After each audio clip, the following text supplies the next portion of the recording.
Oke, selamat malam semuanya. Salam hebat luar biasa. Ya, kita ketemu lagi untuk malam hari ini secara spesial kita akan bahas satu topik yang namanya financial freedom, yaitu kebebasan keuangan. Yang saya rasa itu jadi satu hal yang kita pingin ya, karena kita join di bisnis ini salah satunya juga pengen punya penghasilan, punya pendapatan yang baik gitu. Bahkan kalau bisa dibilang bisa cukup berlebih dan bisa betul-betul membuat nantinya apa saja yang kita pengen beli, pengen bagikan gitu, itu kita bisa lakukan. Dan kita lihat cukup banyak orang-orang yang bisa mendapatkan penghasilan dari bisnis ini, tetapi rupanya juga cukup banyak yang seperti tadi sudah di-broadcast, dapat dikit habis, dapat banyak pun masih kurang. Nah, masalahnya biasanya soal pengelolaan keuangan. Sebelum kita ngomong punya uang yang sangat banyak dan bahkan bisa lakukan apa saja dengan uang yang sangat banyak itu, kita mesti tahu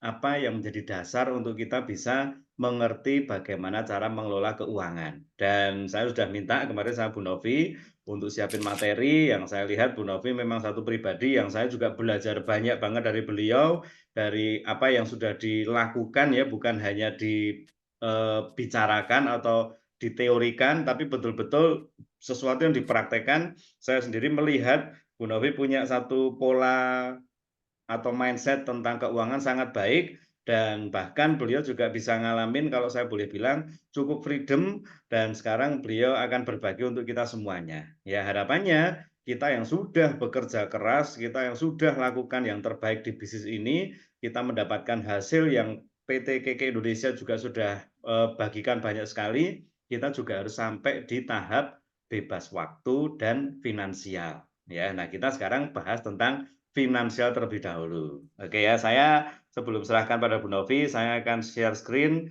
satu kalimat yang Bu Novi juga sudah sampaikan kepada kita semuanya. Mungkin banyak yang bilang, waduh sapi saya ini mana bisa ya, saya ini masih banyak utang, banyak tanggungan, penghasilan masih sangat kecil, terus nol, nggak tahu apa-apa tentang keuangan. Nah, coba Bapak Ibu teman-teman kita baca bareng-bareng ya kalimat yang disampaikan Bu Novi.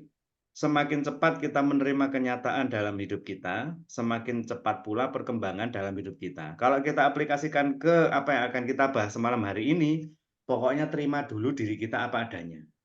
Memang belum banyak duitnya, terima. Bonus masih ribuan, ratusan ribu, terima. Bisnis belum besar, terima dulu kenyataannya. Termasuk utangnya masih banyak, cicilannya masih gede, masih kayaknya mau beli ini itu susah, terima dulu. Ya, jadi kalau kita sudah punya sikap menerima kenyataannya, maka nanti kita bisa merasa cepat untuk kita berkembang karena kita menerima diri apa adanya. Tapi kalau kita udah bingung, sudah merasa stres, beban dan sebagainya, pelajaran yang nanti akan diberikan sama Bu Novi itu juga khawatirnya hanya akan membuat kita tambah stres gitu.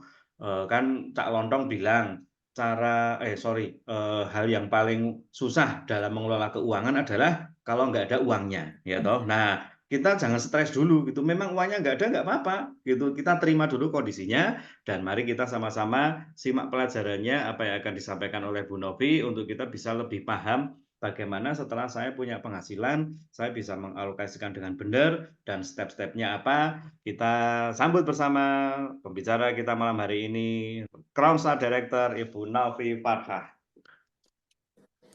Terima kasih Mbak Dani. Suara saya jelas ya Mbak Dani ya? Jelas, bening. Oke.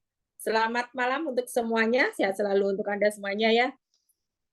Sebelum saya sampaikan beberapa hal terkait dengan perencanaan keuangan, terkait dengan go to financial freedom, saya sedikit bercerita bahwa di suatu masa beberapa tahun yang lalu, beberapa puluh tahun yang lalu, saya pernah mengalami kecelakaan keuangan, kesulitan keuangan yang sangat parah. Jadi, saya bukan berangkat dari yang ujuk-ujuk punya uang dan bisa mengelola. Bukan berangkat dari seperti itu. Tetapi saya berangkat dari seseorang yang keliru melakukan pengelolaan keuangan. Sehingga di satu titik saya kehabisan uang jauh dari keluarga, waktu itu tahun 95. Jadi tahun 95 masih pada ngapain ya? Saya sudah menikah, manten anyar, dan tahun 95 ini di mana saya mengalami hal yang sangat terpuruk. Padahal saya sudah mulai bekerja itu, saya sudah kerja sekitar beberapa bulan, suami juga, tetapi kemudian karena keliru pengelolaan keuangan sehingga waktu gajian belum tiba, uang sudah habis. Mbak Yayu masih di bangku SMP ya. Saya sudah menikah waktu tahun 95. Nah, di tahun itu kondisi keuangan, kalau keluarga saya bukan dari keluarga yang berkecukupan, tetapi dari keluarga yang cukup saja. Keluarga saya, Bapak Ibu saya dari keluarga yang sangat simpel. Artinya simpel itu, kalau simpel itu mungkin di bawahnya sederhana ya. Kalau simpel itu artinya untuk makan besok, cari besok. Jadi benar-benar simpel. Jadi untuk makan besok kita bahkan belum tahu. Tetapi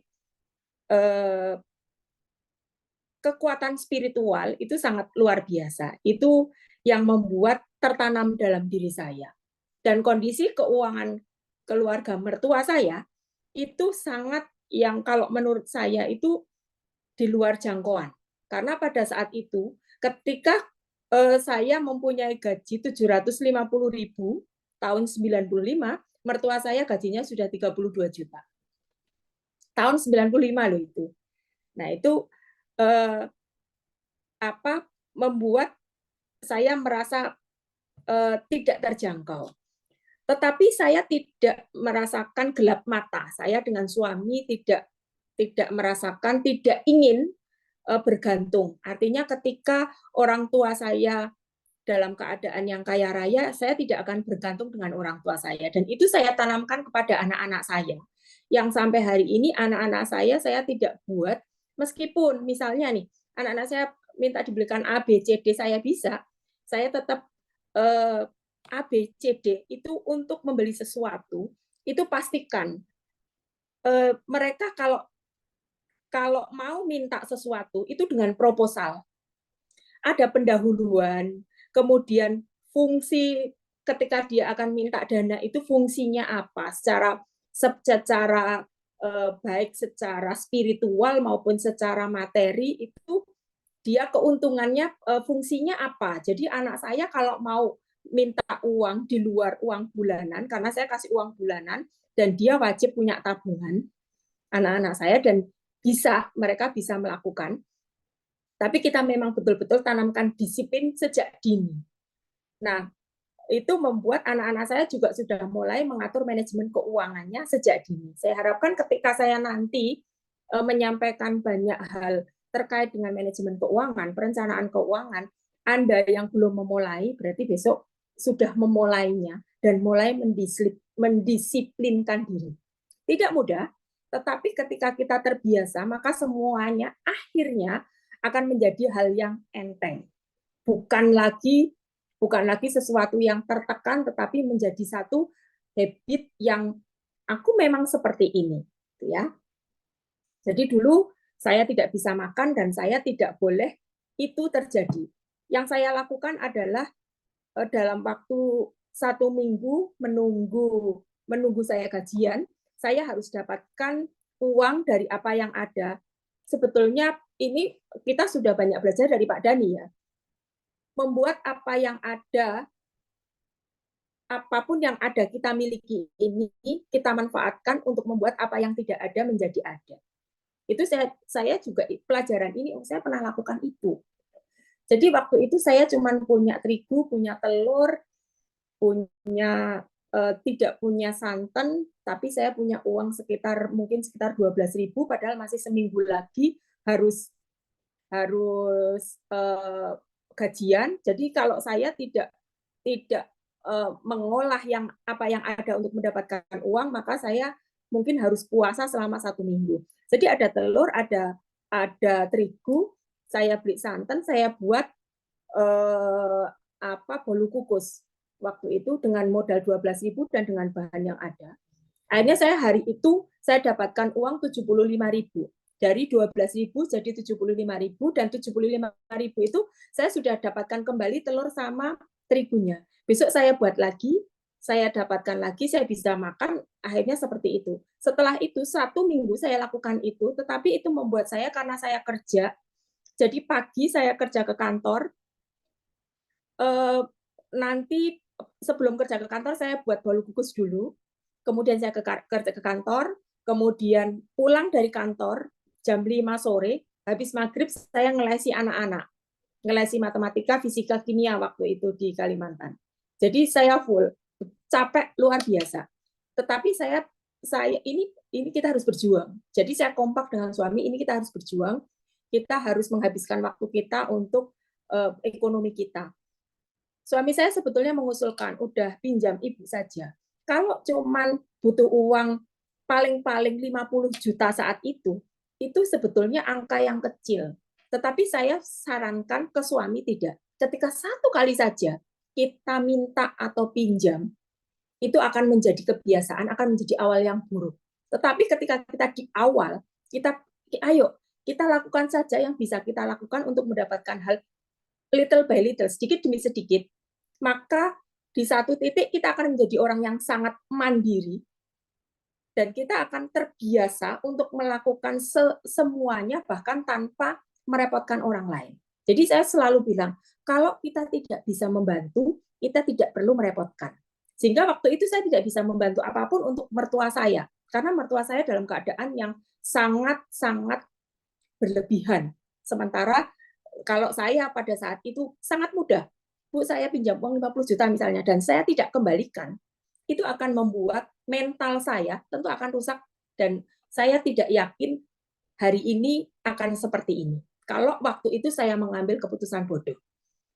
Tetapi saya mengambil keputusan yang menurut saya sampai hari ini saya syukuri, karena saya tetap enggak, dengan uang 12.000 jadi 75.000, besoknya jadi 150.000, besoknya jadi tambahan terus sampai di akhir minggu, 1 minggu yang mestinya saya harusnya tidak punya uang dan harusnya puasa karena saya nggak bisa beli beras apa segala macam dengan 12.000, di akhir minggu saya justru bisa pegang uang 150.000.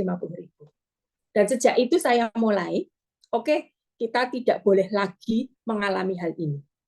Dan seterusnya, akhirnya karena dalam 1 minggu ini saya terbiasa membuat bolu kukus, ketika saya tidak membuat, orang-orang yang biasanya beli bolu kukus akhirnya menanyakan. Jadi saat itu akhirnya saya terus ya sudahlah, saya buat seininya saja karena waktunya juga tidak cukup. Jadi saya buat setiap hari, saya bangun pagi, saya buat bolu kukus, kemudian saya ke kantor, kemudian sorenya saya ngajar untuk anak-anak yang les, seperti itu seterusnya. Dan itu bertahan sampai 7 tahun. Melakukan hal seperti itu 7 tahun. Saya pulang, resign dari kantor, resign dari ngajar, kemudian keluar dari Kalimantan, itu setelah saya berkomitmen dengan suami, kalau tabungan kita cukup untuk membeli rumah, kita pulang. Saya yang pulang, artinya saya pulang, suami tetap kita sama-sama kerja di tambang ya waktu itu. Saya pulang, kemudian saya mengais rezeki di Jawa, entah apapun, saya belum punya rencana apapun. Yang penting saat itu kita kalau berlebihan tidak, cukup saja iya, tetapi dengan manajemen keuangan yang menurut saya agak lumayan ketat. Di awal saya beli rumah di Puri Intan, semua sudah tahu, Pak Dhani juga tahu. Saya beli rumah kecil, tahun 2004 saya keluar dari Kalimantan dan beli rumah kecil di Puri Intan. Saya masih jualan kecil, jualan kelontong. Waktu itu Pak Dhani kenal dengan saya masih jualan kalau nggak salah. Tetapi saya juga jualan macam-macam. Saya juga masih bikin roti. Jadi saya tidak hanya berjualan, saya tetap mencari sumber penghasilan. Dan ketemu dengan Pak Dhani, merubah banyak hal dalam kondisi keuangan saya. Sangat banyak. Jadi kalau saya kemudian kenal dengan Pak Dhani, itu saya rasa Allah menjawab doa-doa saya. Ketika saya, ya Allah, saya itu kepengen mendapatkan penghasilan yang penghasilan saya ini tidak hanya penghasilan, tetapi penghasilan saya ini bisa memberikan manfaat ketika dalam proses saya mencari penghasilan, saya bermanfaat untuk banyak orang, dan penghasilan yang saya dapatkan itu bermanfaat untuk banyak orang, tidak hanya untuk saya, keluarga, keluarga kecil, keluarga besar, tetangga, tetapi bisa memberi dampak. Sepertinya itu satu yang saya kepengen rezeki yang berkelimpahan tetapi barokah. Artinya rezeki yang barokah adalah rezeki yang ketika kita belanjakan ke hal-hal yang mulia, hal-hal yang benar, hal-hal yang menuju ke jalannya Allah, itu ringan. Tetapi berat ketika kita membelanjakan untuk hal-hal yang madorot, hal-hal yang berbahaya. Saya mintanya seperti itu. Dan sepertinya Allah menjawab itu, dan banyak sekali jalan-jalan yang lewat sini, lewat sini, lewat sini. Itu yang sangat luar biasa. Jadi dari awal, kalau Anda yang mungkin kesulitan, itu jangan dulu berpikir untuk mencari kesulitan itu dengan jalan pintas. Artinya yang pinjam, yang berhutang lah, apa segala macam. Jangan dulu. Berikhtiarlah dulu. Karena itu akan membuat mental kita, terutama dalam hal keuangan, itu akan menjadi sangat bagus. Oke, saya mulai. Saya belum mulai ke materi ya. Oke, saya mulai.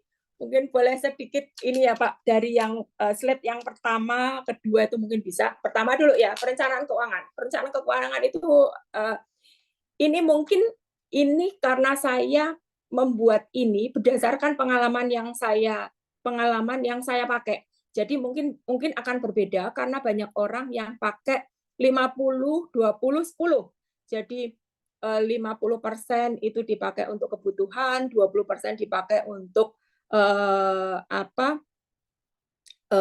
investasi, 10% untuk beramal gitu ya. Ada yang melakukan itu. Jadi kebutuhannya 50%, 20%-nya untuk investasi atau nabung, 10%-nya untuk beramal. Itu berbeda dengan yang saya sampaikan nanti. Tapi kita mungkin nanti perlu manajemen ini, silakan Anda mau yang seperti apa, itu saya hanya ini adalah yang saya alami gitu ya. Pastikan pemisahan keuangan bisnis dan rumah tangga itu dipisahkan. Jadi jangan membuat Ini teman-teman nanti kita kirim slide-nya boleh ya Bu ya? Iya boleh Pak, boleh. Jadi Anda semuanya simak aja, ya simak aja biar konsentrasi. Nanti kita kirim slide-nya, gitu ya Bu Novi ya? Oke siap. Oke, Nanti gitu saya kirimkan. ya. Jadi pokoknya teman-teman simak, baca nggak apa-apa, nggak usah di capture, pokoknya anteng, catat nggak apa-apa. Nanti kita akan kirim slide-nya untuk Anda semuanya. Oke, lanjut Bu. Iya, oke. Jadi harus dipisahkan antara keuangan bisnis dan keuangan keluarga. Jadi kalau gini, kenapa sih harus dipisahkan antara keuangan bisnis dan keuangan rumah tangga? Itu akan membuat kita punya dua pembukuan dan agak repot. Itu tidak baiknya. Tetapi justru ketidakrepotan itu akan membuat kita terbiasa dengan hal-hal yang oh ya ini pencatatan di sini. Oh iya, ini pencatatan di sini. Kemudian kita pastikan kalau gini, KK ini kan saya masukkan perencanaan keuangan ini selalu saya kolaborasikan dengan bisnis KK. KK ini kan kita kan berdagang nih.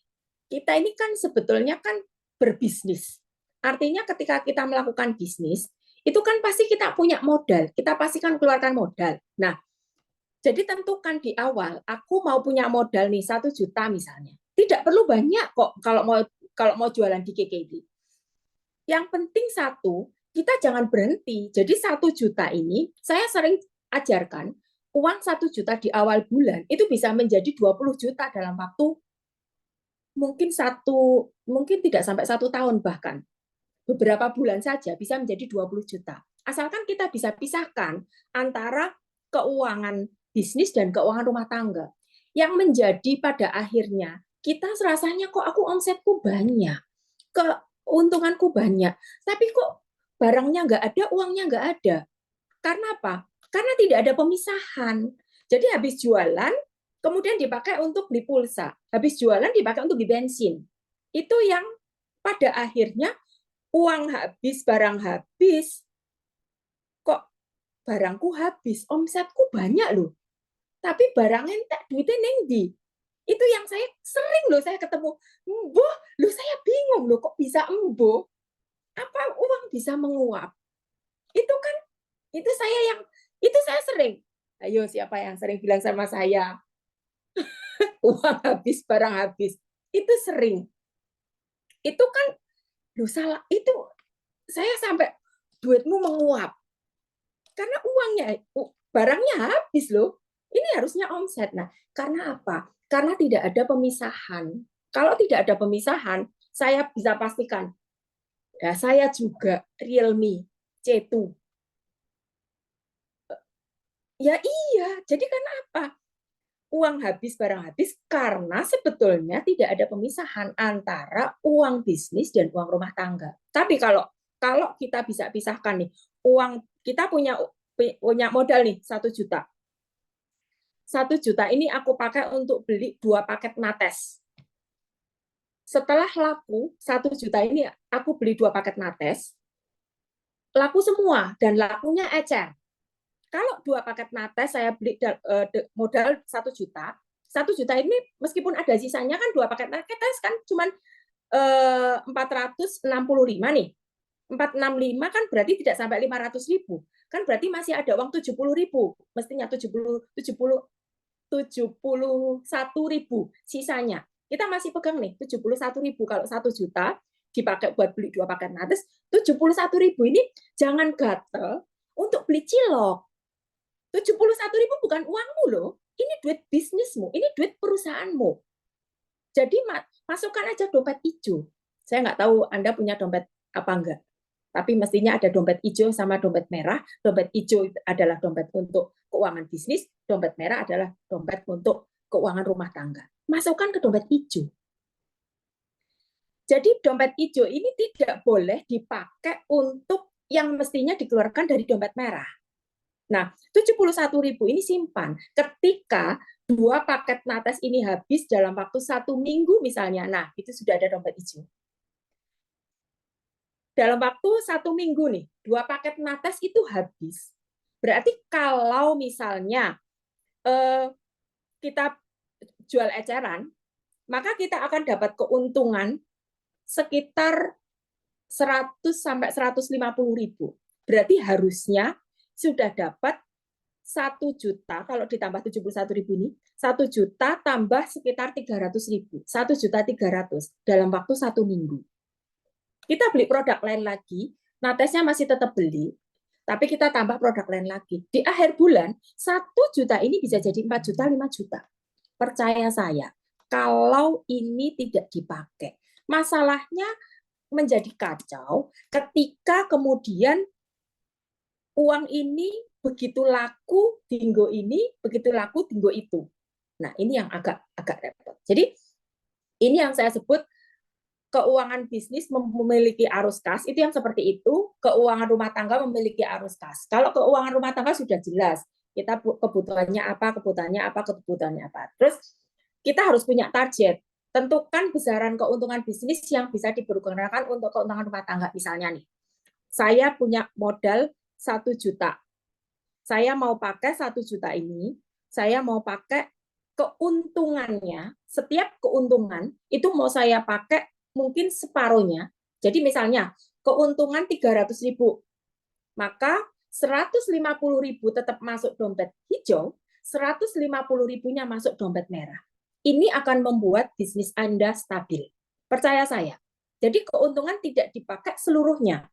Tapi kalau keuntungan dipakai seluruhnya, bisnis Anda bukan stabil, tapi stuck. Kalau bisnis Anda stuck, artinya Anda tetap berdiri di tempat. Ketika kita berdiri di tempat, sementara yang lain maju, sama dengan Anda mengalami kemunduran. Jadi pastikan keuntungan jangan dipakai 100%. Gunakan keuntungan 50%. maksimal deh 50%. Kalau keuntungan Anda dipakai 50%, maka 1 juta ini next time akan menjadi BEP, break even point, yang ternyata balik modal. Paham ya maksud saya? Dan kita sudah pakai 50%-nya dari keuntungan, dan nanti keuntungan yang terus menumpuk akan menggantikan yang 1 juta. Ambil 1 juta silahkan. Nah, kalau sudah diambil 1 juta, itu berarti sudah BEP, sudah break even point, sudah balik modal. Jadi sebetulnya bisnis Anda tanpa modal. Itu yang saya lakukan di ASP dulu, sekarang jadi ASC. Itu saya lakukan itu. Jadi kalau dulu saya punya modal awal ASP itu dulu 20 juta. Tapi bisa dicek hari ini ASC Purwokerto itu ada barang, boleh dicek lebih dari 100 juta. Boleh dicek. Stok produk di ASC lebih dari 100 juta. Tapi modal awal saya 20 juta, dan 20 juta itu sudah saya ambil. Saya sudah ambil 20 jutanya. Jadi modal awal dulu kan waktu mau buka ASP kan harus belanja 20 juta. Harus wajib itu waktu saya mau buka ASP. Dan 20 juta itu kita keluarkan 20 juta, kemudian 20 juta itu sekian bulan saya ambil. Saya ambilnya tidak langsung 20 juta. Jadi saya ambil sedikit demi sedikit, tapi saya tulis. Saya ambil masuk ke dompet merah. Dari ASC saya ambil dompet merah. Ini uangku. Saya ambil. Dan sekarang ASC itu bisa mengcover biaya listrik saya. Dari ASC itu biaya listrik saya 4 rumah. Itu ASC yang bayari. Jadi setiap bulan itu saya mengambil dari ASC itu untuk biaya listrik. Memang saya tidak bayar biaya listrik karena biaya listrik itu dari ASC, dari kantor, termasuk biaya admin ASC juga dari kantor. Itu membuat memang manajemen keuangan yang saya atur dengan sangat teliti ya. Kemudian itu yang membuat tentukan keuntungan mana ya, berapa keuntungan yang mau dipakai, itu ditentukan dari awal. Tapi saya sarankan tidak 100% keuntungan. Kemudian buat evaluasi. Jadi misalnya gini, saya kalau buat evaluasi itu kalau dulu di awal-awal saya buat evaluasinya mingguan, kalau sekarang saya buat evaluasinya bulanan. Jadi saya buat evaluasi, jadi saya mesti comparekan antara keuangan saya dengan realnya di kantor, dengan kondisi stok produk, kemudian uang yang di luar apa segala macam itu saya catat. Saya agak keras, pokoknya tidak ada lagi utang piutang apa segala macam. Mungkin banyak yang merasakan ya, yang belanja itu saya mulai evaluasi, dan selalu saya evaluasi sehingga Mbak Eneda tahu kalau saya memang evaluasi, dan saya selalu termasuk yang teliti. Jadi ada selisih misalnya hanya sedikit, mungkin 50.000, 25.000 pun saya tanyakan. Karena saya tidak mau ada gesekan sedikit pun terkait dengan keuangan. Oke ya. Itu perencanaan keuangan. Sekarang pemisahan keuangan keluarga dan bisnis. Jadi keuangan keluarga, bagaimana kita membuat Bu Novi, ya? sebelum ke slide kedua nih Bu. Yes. Ya, saya rasa boleh ya kita chat dulu ya Bu Novi ya. Oke. Karena saya nggak mau, maksudnya gini, malam ini nanti Bu Novi akan sampaikan cukup banyak, tapi jangan sampai itu jadi sekali lagi bikin kita itu nambah pengertiannya, tapi nggak nambah tindakannya. Yep. Karena eman-eman kalau kita itu wah bener, dan bahkan kita mungkin mak jelep, tapi tetap aja kita nggak lakukan apa-apa. Nanti sebulan kemudian, 2 bulan kemudian, 3 bulan kemudian kita kok masih gini ya, gitu. Ya, Oh. itu masalahnya karena kita dapat pelajaran tapi nggak praktek. Ya toh. Nah, mungkin untuk lebih menguatkan agar kita betul-betul praktek, saya juga pengen teman-teman apakah masih konsentrasi. Saya pengen coba teman-teman yang nyimak, yang ngikutin, ya coba kasih respon. Oke. Mungkin ketik aja paham gitu dulu, sehingga kita bisa tahu mereka masih oke nggak. Nah, silakan teman-teman yang masih ngikuti ya Mbak Enda, paham, oke ya. Nah, pemahamannya akan kita tingkatin ini. nggak hanya sampai dipaham, tapi coba di kalimat pertama nih ya, pastikan pemisahan keuangan bisnis dan rumah tangga, artinya itu terpisah. Nah, Bapak Ibu Ya. teman-teman, kenapa saya undang Bu Novi yang bicara? Ya, kenapa saya minta Bu Novi yang bicara? Karena beliau tidak baca buku dan kasih ke kita. Beliau tidak barusan ikut seminar dan kasih ke kita. Beliau tidak dapat penjelasan dari pakar ekonomi dan kasih ke kita. Enggak. Tapi beliau itu ngalami. Dan itu yang membuat akhirnya betul-betul ekonominya jadi kuat. Dimulai dari yang pertama itu, pemisahan keuangan bisnis dan rumah tangga. Nah, yang paham, yang nyimak, saya mau ngajak, termasuk saya pribadi nih, Bu Seli barusan juga sambil ketawa ketiwi ini dengernya, bareng-bareng, yuk kita praktek bareng. Ya kita nggak mau jatuh bangun kan, kita nggak mau berantakan kan, kita nggak mau kayak tadi Bu Nafi sampaikan, loh omsetku gede, tapi barang entek, duitnya yontek. Nah ini kan bahaya teman-teman, masih harus pinjem, masih harus nggak bisa ini, nggak bisa itu kan bahaya. Nah nomor satu dulu yuk, siapa yang mau ya komitmen ini untuk Anda loh ya, untuk keluarga Anda masing-masing loh ya. Siapa yang mau komitmen untuk memisahkan keuangan bisnis dan keuangan rumah tangga? Silahkan chat di kolom komen. Yang mau komitmen, saya juga mau. Yuk belajar komitmen. Jadi artinya nanti kita bikin kayak tadi Bu Novi bilang, ono dompet merah, itu dompetnya keluarga, ono dompet hijau, ini dompetnya bisnis. Duit sing ning ngene kene, uang yang ada di dompet hijau nggak boleh diambil untuk beli cilok, nggak boleh. Uangnya berubah wujud, Wak. Nah katanya Bu Seli uangnya berubah wujud nggak boleh. Uang tapi berubah wujud. Pindah tempat aja nggak boleh ya Bu Novi, pindah dompet gitu ya boleh. Iya. Apalagi terus berubah wujud jadi cilok, jadi pentol, jadi bakso nggak boleh gitu. Nah jadi yuk teman-teman siapa yang mau, nih banyak yang respon ya, dipisahin dulu gitu. Nggak apa-apa, nanti Anda, saya rasa Bu Novi tadi sudah jelasin ya, nggak gampang memang. Saya Iya. sendiri juga merasa nggak gampang. Ini duitnya rada oke, jupui titili. Nah, tapi kan memang tinggu, saya bisnis dapat duit kan memang tinggu orip. Saya bisnis dapat duit kan memang dibuat pergi-pergi. Nah itu kadang-kadang godaan itu godaan. Tapi yang mau nanti kita akan dampingi karena kemarin juga Bu Tuti udah sampaikan, Pak, kita kalau ada satu materi dihidupi bareng-bareng yuk gitu. Nah, kita akan kawal sehingga kita tidak diberikan satu kali terus akhirnya hilang begitu aja, terus 3 bulan kemudian masih jatuh lagi. Ya, jadi yang sudah bilang saya belajar. Artinya kalau sudah mau kita langsung tindakannya ya, siapin 2 dompet. Benar ya Bu Novi ya? Atau mungkin Bu Yes. Novi ada tips nggak? Caranya gimana Bu Novi memisahkan uang rumah tangga dan uang bisnis? Kalau Bu Novi caranya gimana? Apa 2 dompet, apa 2 rekening, apa 2 buku? Yuk Bu Novi silahkan coba sharing tentang nomor 1 ini, cara memisahkan. Karena kadang-kadang kan orang, oh sudah disiji, wah kan podo-podo oleh duit, podo-podo nggo urip. Oke, coba Bu Novi, silahkan Bu. Oke. Jadi saya punya rekening modal itu sendiri. Rekening bisnis ya, rekening bisnis. Kalau rekening, jadi saya punya BSI yang memang saya pakai untuk, saya tidak pakai di BSI ini saya tidak pakai untuk apa namanya, untuk belanja pribadi, untuk pembayaran apa segala macam, tidak. Itu ada satu rekening khusus. Tapi ada semua rekening saya itu saya pakai untuk keluar masuk. Artinya gini, kan kenapa kan banyak yang kenapa sih rekeningnya banyak sekali? Saya ini pebisnis.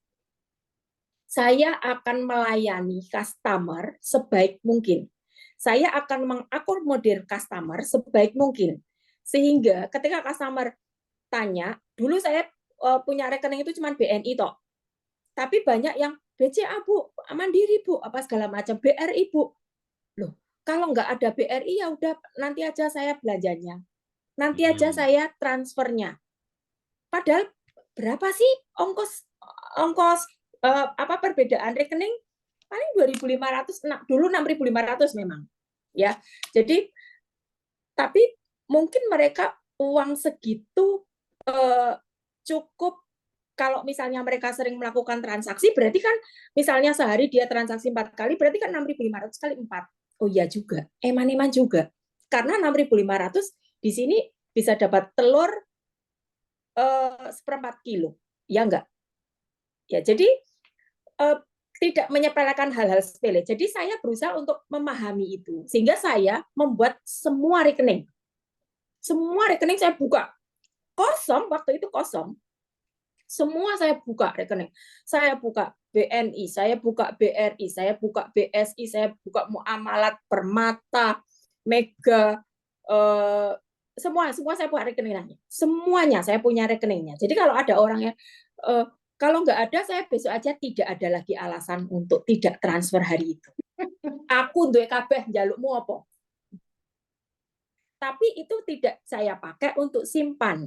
Ada yang memang saya pakai untuk simpan, tetapi ada yang BSI itu memang saya pakai untuk uang ASC. Jadi uang ASC itu memang saya punya sendiri, punya uang sendiri yang punya ASC itu di BSI. Di samping lebih banyak uang cash, karena kalau misalnya kadang-kadang kan di ASC itu butuh kayak saya harus beli pakai apa namanya bubble itu ya, kita kan sering kirim ya, jadi bubble wrap itu ya, jadi kirim saya pasti tanya kalau tambah bubble wrap nanti tambah 5.000 dari bubble wrap saja, karena kita belinya gulungan banyak itu ada keuntungannya karena tambah packaging 5.000, padahal bubble wrap itu paling saya sekitar Rp1.000 sekali packaging. Nah, kalau dikalikan berapa customer itu ya lumayan juga. Kembali lagi kayak tadi 6.500 kalau dikalikan 4 bisa dapat 1 kilo telur begitu. Jadi hal-hal sepele memang saya tidak sepelekan. Kemudian untuk rekening rumah tangga itu saya pakai Mandiri. Jadi nanti mungkin akan kaget ya, karena saya punya nanti ya kalau saya jelaskan nanti itu di dalam rumah tangga itu saya bahkan anggaran untuk celana dalam aja saya ada. Itu yang tidak pernah saya sepelekan seluruh kebutuhan, dan kebutuhan itu saya pasti kita punya 4 orang, saya ada suami, ada 2 anak. Itu saya sparekan bahkan untuk yang hal sepele celana dalam saja saya ada spare dananya kapan harus beli gitu ya. Jadi hal-hal yang sangat sepele saya tidak pernah sepelekan. Jadi tidak menyepelekan hal-hal yang sepele. Jadi betul-betul yang kalau uang bisnis itu memang ada cash-nya, ada masuk di rekeningnya ada. Itu, dan kalau cash itu memang Mbak Nenda yang pegang. Jadi saya tidak tahu ada cash berapa, itu biasanya saya tanya Mbak Nenda, Mbak ada uang cash berapa? Kemudian Mbak Nenda kasih laporan, Bu, laporan hari ini. Mbak Nenda kasih laporan ke saya itu harian. Setiap hari. Jadi setiap hari omset berapa dari ASC itu langsung ini Bu laporannya, setiap hari saya dilaporkan pakai buku hijau. Jadi ini Bu laporannya untuk hari ini, yang beli siapa saja, sehingga saya juga nanti poin-poin itu saya masukkan ya. Mungkin itu ya Pak Dani, saya langsung ke pemisahan lanjut ya. Oke. Nah, berarti teman-teman kita bisa ambil satu tindakan bareng-bareng nih ya. Kalau sudah komit untuk memang mau pemisahan, yuk mulai dipisah. Benar ya Bu Novi ya? Karena kalau nggak mulai dipisah, nanti nyampur ya nggak tahu. Tadi bahkan Bu Novi singgung nih, celana dalam aja ada budgetnya gitu. Artinya kapan mau beli. Kadang-kadang ketoknya duitnya oke, tapi celana dalam bisa 3 tahun nggak ganti gitu. Nah itu kan berarti kan juga nggak bicara soal budgeting ya Bu Novi ya gitu. Tapi mungkin ada yang kebablasan tukunnya malah yang aneh-aneh, itu ya juga bahaya juga. Makanya harus ada pemisahan. Nah, di poin kedua yang Bu Novi udah sampaikan juga, pastikan keuangan bisnis memiliki arus kas tersendiri. Nah, saya rasa perlu nih Bu Novi, tadi sudah dicontohkan harus ada kayak namanya arus kas, berarti keuangan untuk bisnis dimulai dari modal. Nah, ini penting banget ini. Ini penting banget nih, ya. Nomor 1, ayo dipisahkan keuangan bisnis dan rumah tangga. Nomor 2, kalau kita sudah ngomong punya perusahaan PT Yanizen, PT Anita Harjo, kita harus ngerti modal awal berapa. Tadi dicontohkan dengan sangat bagus oleh Bu Novi, misal ada modal 1 juta yang bisa jadi 20 juta dalam beberapa bulan ke depan, asal ini benar nih arus kasnya. Ya, jadi contoh tadi yang Bu Novi bilang, 1 juta rupiah dibelikan 2 paket nates, paket hemat. Sisanya dibelikan misalnya ada hand body. Anggap aja 1 juta habis sebagai modal. Sekarang kan masih ada bonus free 1 pack kopi ya Bu ya? Yes. Kopi toh, artinya kita punya uang itu sudah langsung ketambahan 80.000, 1.080.000. Kalau tadi dikatakan dijual KB, berarti keuntungannya dari 1 juta menambah menjadi 1.300.000 misalnya. Atau kalau tambah kopi ya 1.400.000.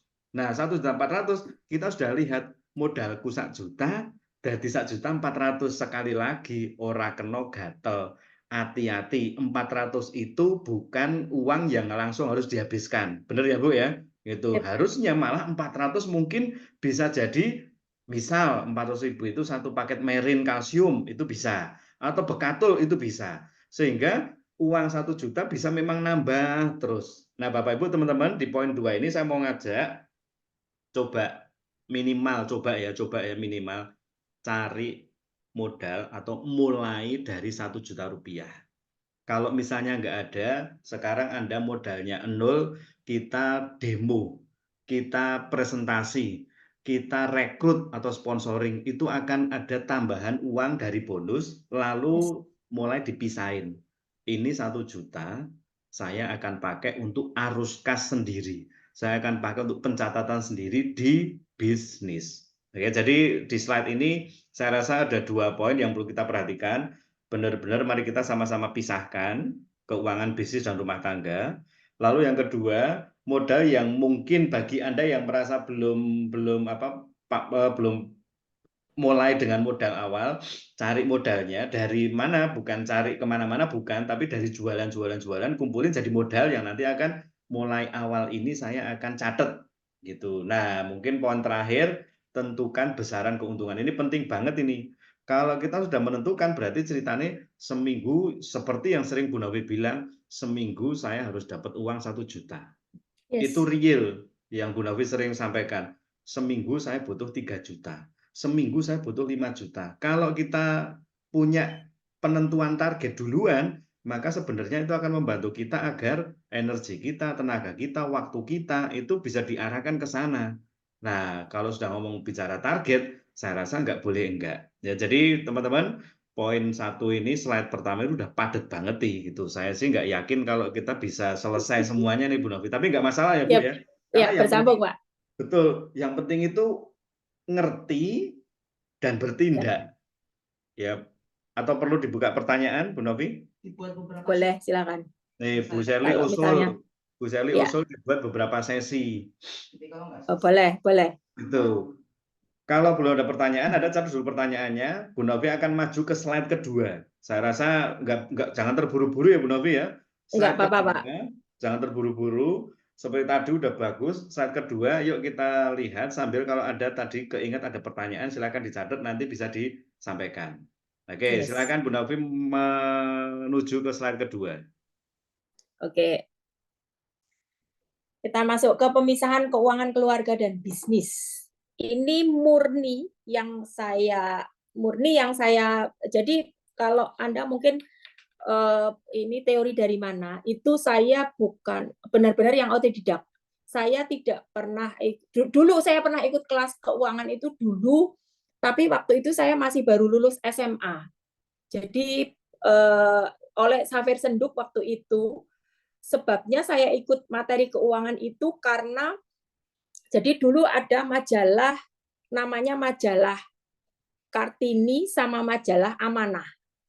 Itu saya dari dulu memang suka baca, dari mulai ada Bobo, majalah Bobo masih kecil, Bobo, Sahabat, itu saya baca, saya sering nulis puisi di sana, saya sering nulis cerpen, saya dapat uang 15.000, 25.000 waktu saya masih SMP.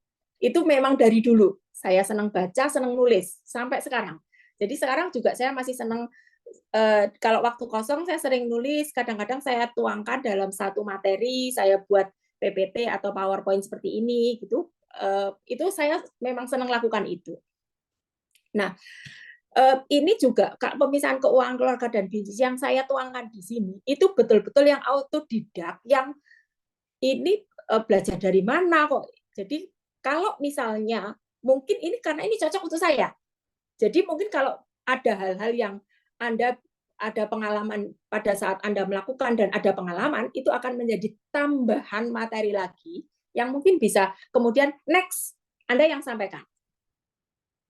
Jadi ini akan semakin padat atau menjadi pengayaan materi ini karena pengalamanku ditambah dengan pengalamanmu akan menjadi pengalaman kita yang akan menjadi materi yang lebih baik, lebih padat untuk next-nya kita. Anda nanti menyampaikannya lebih oke. Yang pertama, catat.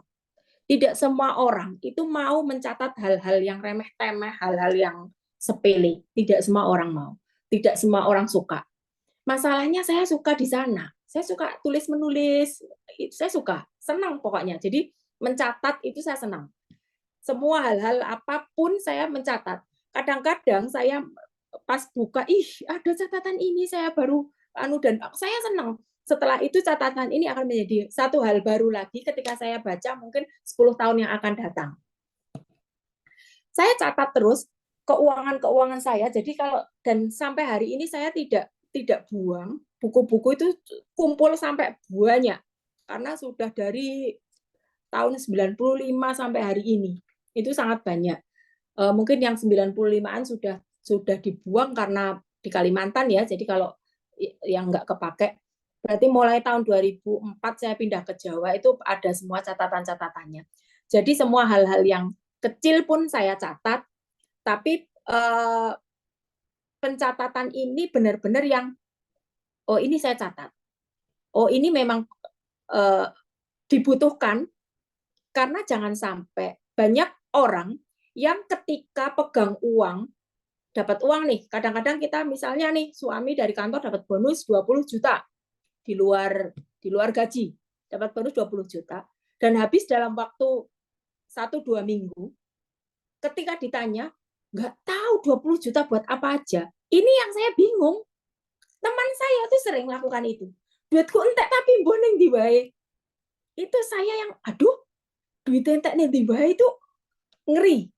Jadi jangan sampai itu terjadi. Karena saya uang itu apalagi kok sampai hitungan jutaan ya. Uang kecil aja berapa ratus ribu itu saya tahu kemana. Jadi tidak pernah yang nggak ngerti uangnya kemana itu saya tidak pernah. Saya selalu tahu uangku kemana. Jadi catat dulu dari keuangan keluarga itu catat dulu. Pengeluarannya semua dicatat, pemasukannya semua dicatat. Pokoknya dipisahkan semuanya. Pemasukan dari keuangan keluarga itu apa saja, termasuk bisnis ini mau berapa persen dari keuntungannya. Kita kan sudah menentukan nih, aku harus punya omset 1 bulan sekian. Kalau 1 bulan sekian, misalnya ambil 10%-nya, berarti sekian. Misalnya 1 bulan, aku harus punya omset 30 juta. Berarti aku punya keuntungan 3 juta. Berarti 3 juta. Kalau 50%, berarti aku punya pemasukan ke dompet merah, itu 1.500.000. Nanti yang 1.500.000 masukkan tetap ke dompet hijau. Jadi setiap bulan dompet hijau ini akan terus bertambah. Itu artinya bisnis kita berkembang karena uangnya bertambah terus. Kita nggak nambahin modal loh. Modal kita masih tetap kok. Tapi uang kita bertambah. Karena apa? Karena kita bisa melipat gandakannya dengan bisnis kita dari lewat KK ini. Tuh. Kemudian kita ini ya, jadi saya langsung saja, pokoknya ini intinya itulah, catat pemasukan, kemudian catat hasil dari keuangan bisnis. Tadi kan berarti kan keluarga kita bisa dibantu dari bisnis. Kalau ada yang kerja berarti pemasukannya ada dari kerja, ada dari bisnis. Kalau di KK kan banyak nih, pemasukannya kan banyak pol.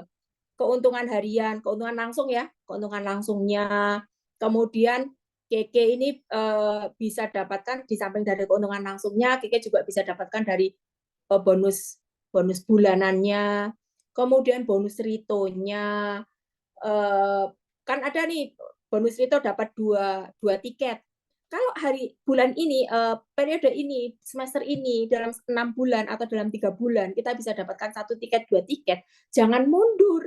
Jangan di semester depan kemudian nggak dapat tiket. Itu namanya kemunduran.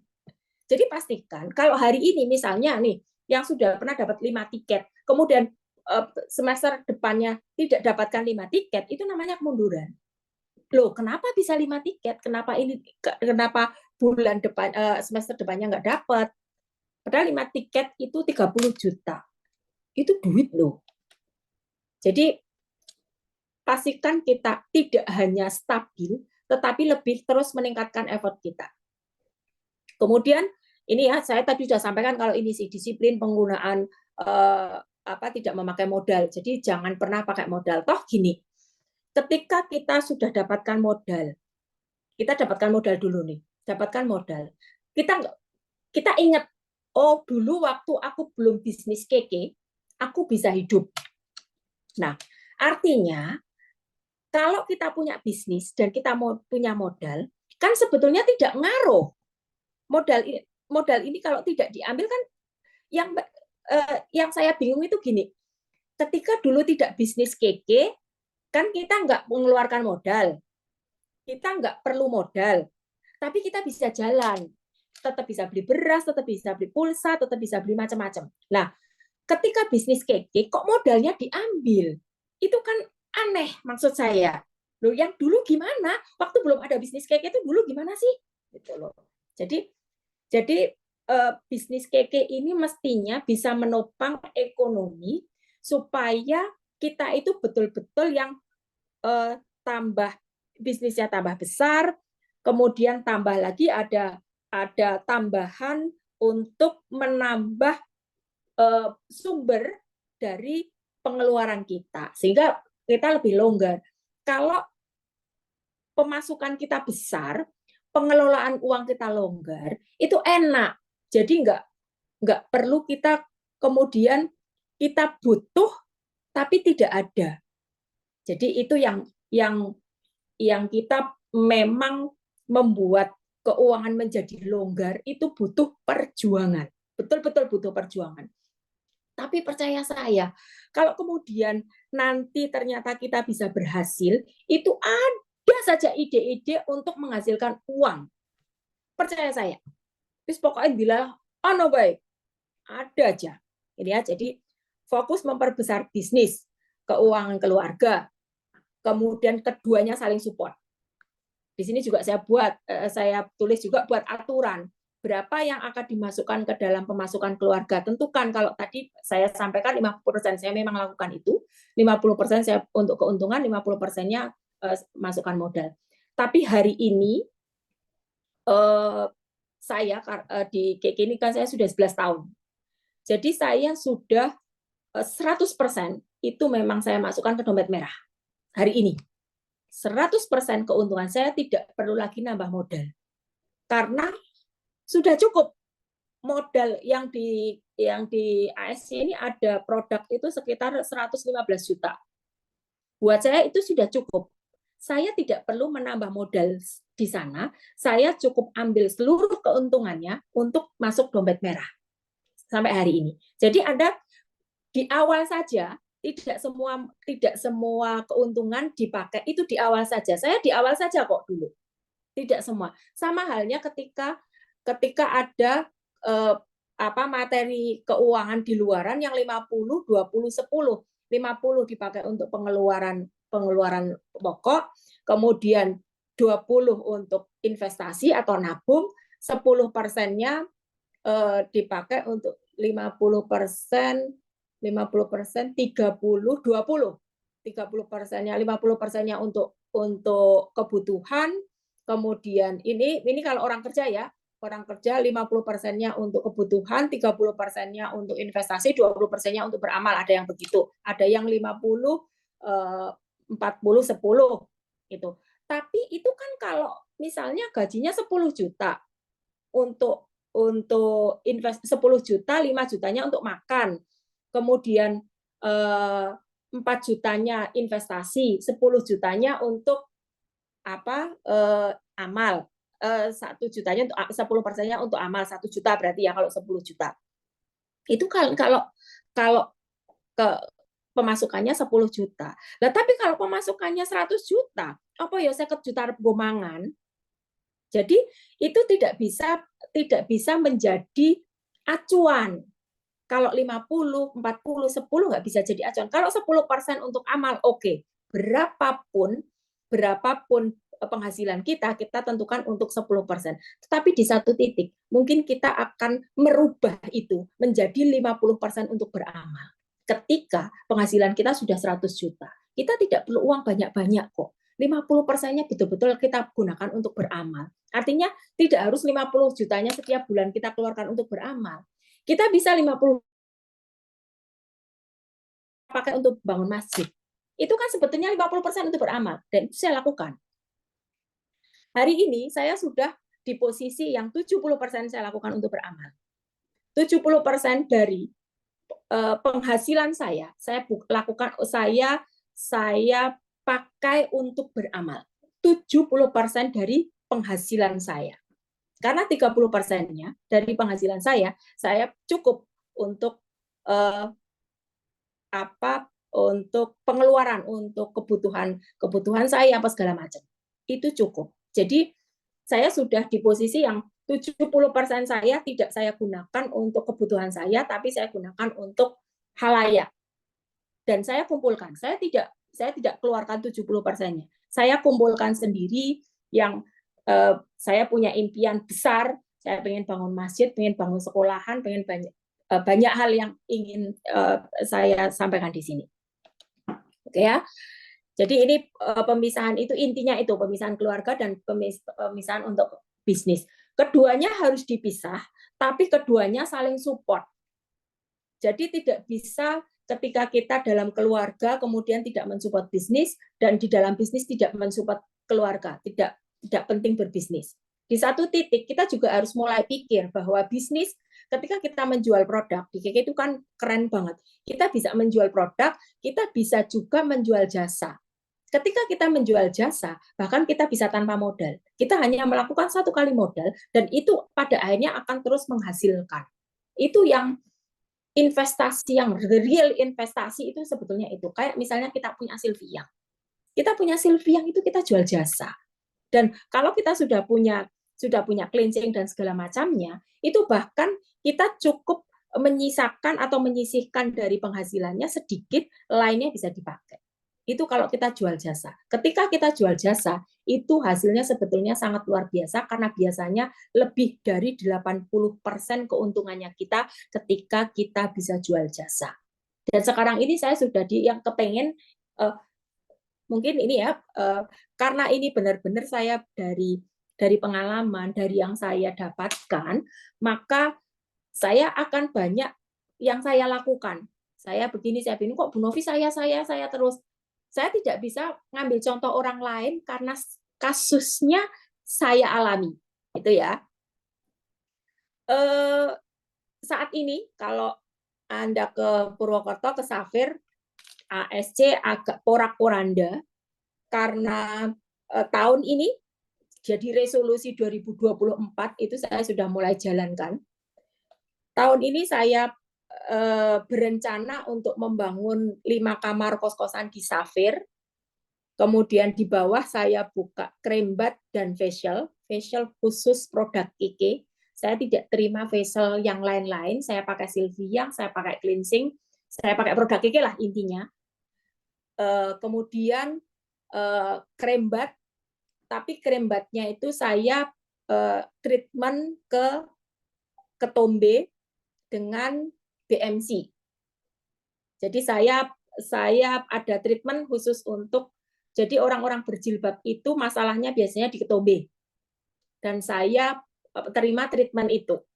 Treatment ketombe. Dan nanti orang yang krembat ini dengan treatment BMC, dan nanti harus rutin pakai, nanti beli BMC kecil itu memang, jadi harus komit kalau mau bersih harus di rumah juga nanti keramasnya diajari begini itu kita nanti, dan nanti di sini kita ada pemijatan untuk kerembat, jadi kerembat dan facial, tapi saya lebih fokus ke produk kita di bawah. Nah, itu mulai untuk saya memikirkan itu berapa sih keuntungan kerembat, keuntungan facial tidak terlalu banyak. Kalau untuk sekarang ini mungkin biasalah, tidak terlalu banyak. Tetapi saya sebetulnya ini saya pakai untuk menambah penghasilannya Mbak Nenda, untuk menambah penghasilannya admin di sini, karena saya lihat kalau pas tidak ada distributor, tidak ada ordering, tidak ada antaran, itu nganggur. Jadi saya eman-eman, nganggurmu itu bisa jadi duit ketika ada orang facial, ketika ada orang kerembat. Dan itu Mbak Neda sangat setuju. Oke Bu, iya. Dia sangat mau sekali. Saya bilang, kalau setiap hari kamu ada pemasukan untuk kamu, tidak banyak, 25.000 saja. Tidak banyak ya, 25.000 saja. Tetapi kalau kemudian dikalikan 30 hari, kamu akan dapatkan 750.000. Dia, wah, banyak Bu. Jadi hal sepele, tetapi saya bisa merasakan, artinya bisa memberi dampak. Jadi keuangan ini, kalau percaya, kalau kita bisa membukakan rezeki untuk keluarga lain, Allah yang membuka rezeki untuk keluarga kita. Jadi mindset ini benar-benar yang aku bisa membukakan rezeki untuk banyak orang. Jadi pun sebaliknya, ini yang nanti mungkin akan makjleb untuk Anda yang sama upline-nya ngawur ya. Pinjam produk ke upline atau beli produk ke upline, bayarnya embuh kapan, lupa, atau ditunda-tunda, itu sebetulnya sama saja Anda sedang menutup rezekinya si upline. Hati-hati kalau Allah menutup rezeki keluargamu. Jadi hati-hati. Jadi Anda yang di ASP Wonosobo ada, ASP di mungkin di mana ada ASP, ada mungkin. Saya rasa ada, wis tanya Bu Tuti mesti. Ada orang-orang yang di Purwokerto banyak yang hari ini ngambil, uangnya sudah laku. Kan ambil produk nih, uang sudah laku, tapi bayarnya minggu depan. Padahal produknya udah laku. Hati-hati. Ya, jadi untuk yang hal seperti ini saja sudah kacau, bagaimana mau nata keuangannya sendiri. Jadi hati-hati, ya, betul-betul hati-hati. Ini yang ayo, kalau tidak bisa membuka rezeki untuk orang lain, jangan menutup rezeki orang lain. Paling tidak jangan menutup rezeki orang lain. Tetapi kalau bisa membuka rezeki orang lain, itu sangat luar biasa. Allah membuka rezeki keluarga kita. Oke, ini di pemisahan keuangan keluarga dan bisnis. Saya akan lanjut ke yang ketiga, hal penting dalam perencanaan keuangan. Ini Stop yang dulu, Bu Novi. Oke. Stop dulu. Ini ada poin-poin penting juga nih, Bu Novi. Bu Novi buka slide-nya Bu Novi sendiri, nanti sambil dirangkum mau yang mana dulu ya. Nah, saya akan coba cuplik untuk yang poin ini dulu nih teman-teman. Ya, mungkin ada yang sepikiran dengan saya atau mungkin dapat hal lain. Tapi di poin kedua, ini catat hasil dari keuangan bisnis. Nah, tadi udah disinggung sama Bu Novi, KK ini pasti menghasilkan. Ya, Anda sudah harus bisa lihat KK ini menghasilkan, dan kalau dipecah lagi, kalau di breakdown lagi, sebenarnya ada hasil yang namanya harian. Kalau kita jualannya bisa harian, itu kita dapat duitnya itu harian. Anggap aja kita ngomong beberapa hari, ada yang laku, ada yang enggak, wis dibuat mingguan. Jadi kita bisa bikin kayak tadi yang pertama, saya mau dapat hasil berapa, itu kan mesti ditentukan seminggu ini mau dapat 200.000 misalnya, no problem. Itu kalau misalnya Anda merasa 200.000 cukup ya nggak apa-apa. Atau 300.000 atau 500.000 misalnya. Oke, jadi pertama ada hasil mingguan. Yang kedua, secara bonus KK dari sponsoring, dari omset itu kita ada bonus bulanan, bener ya? Gitu. Jadi mingguan dari penjualan kita bisa dapat, misalnya saya target seminggu dapat 500.000. Lalu bulanan itu sama KK ditransfer sebulan sekali. Nah, ini nih teman-teman, mulai 2023 akhir kita sebetulnya bisa bilang ada namanya bonus 3 bulanan, yaitu Yes. 9 poin Rito. Kalau Iya. dulu itu poin Rito 12, mau nutup 18 berat, tapi nggak ditutup kok nanggung, sekarang jadi duit itu. Dan 3 bulan sama Keke dikasih 3 juta rupiah. Ditambah, kalau tadi disampaikan Bu Novi, ada bonus 6 bulan, yaitu dari 1 tiket Rito, 2 tiket Rito, 3 tiket Rito.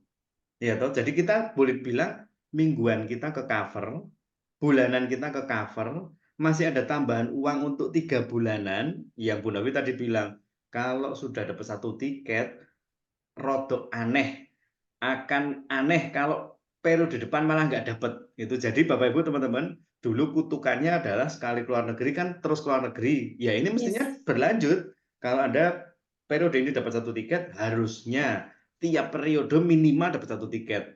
Malah bertambah, ya toh. Nah itu untuk 6 bulan. Lalu ada lagi yang tahunan, yaitu Lito.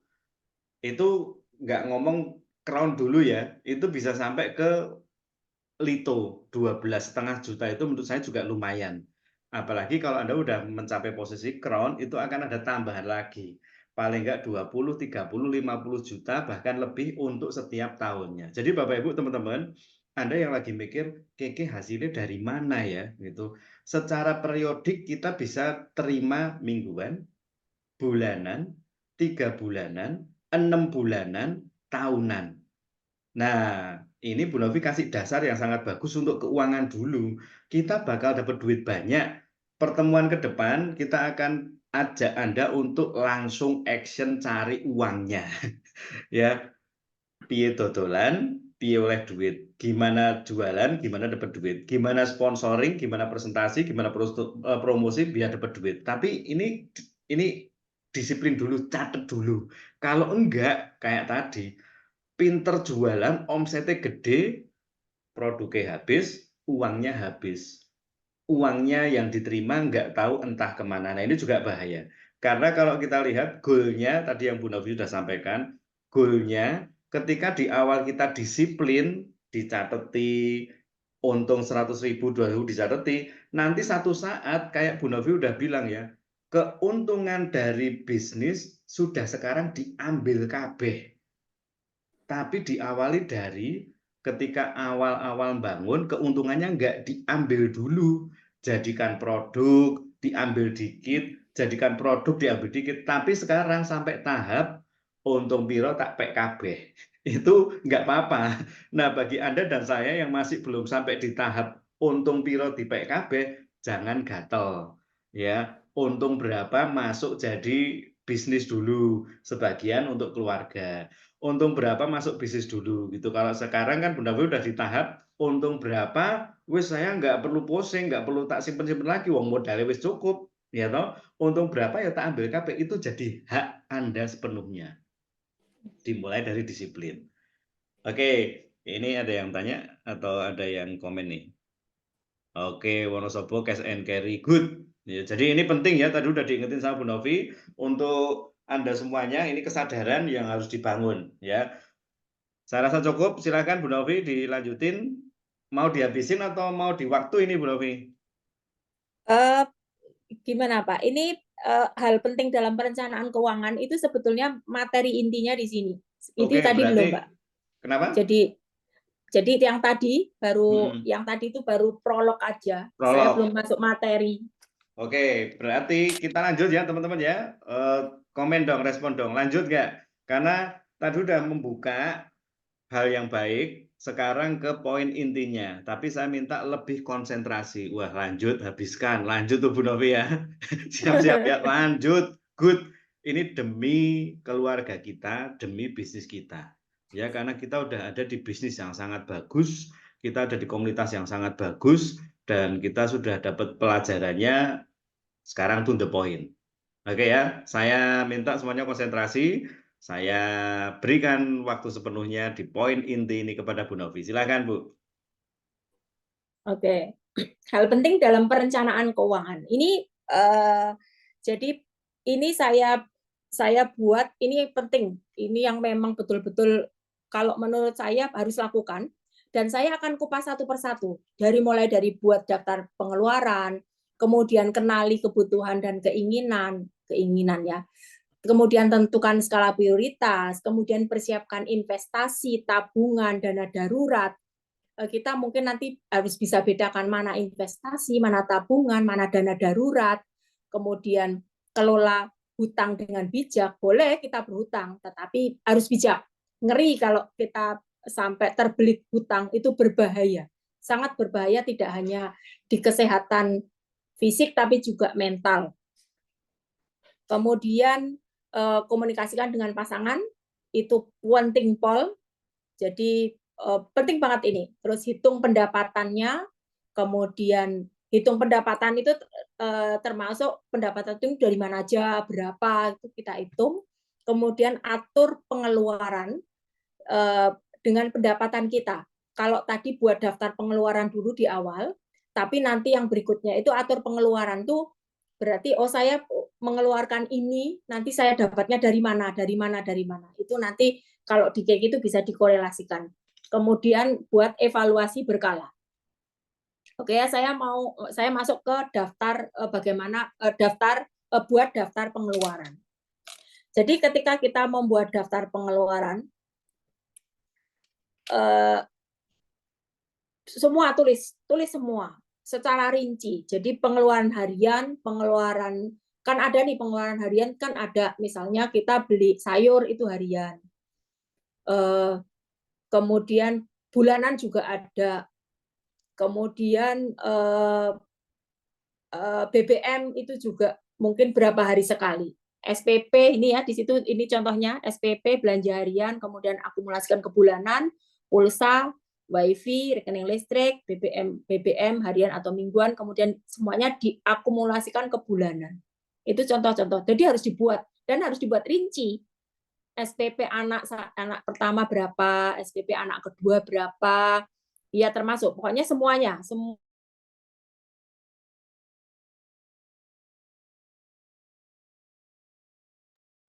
Halo, Bu Novi. Halo. Sinyal mungkin. Sebentar ya teman-teman ya. Suara saya masih jelas. Suara Bu Novi hilang ya.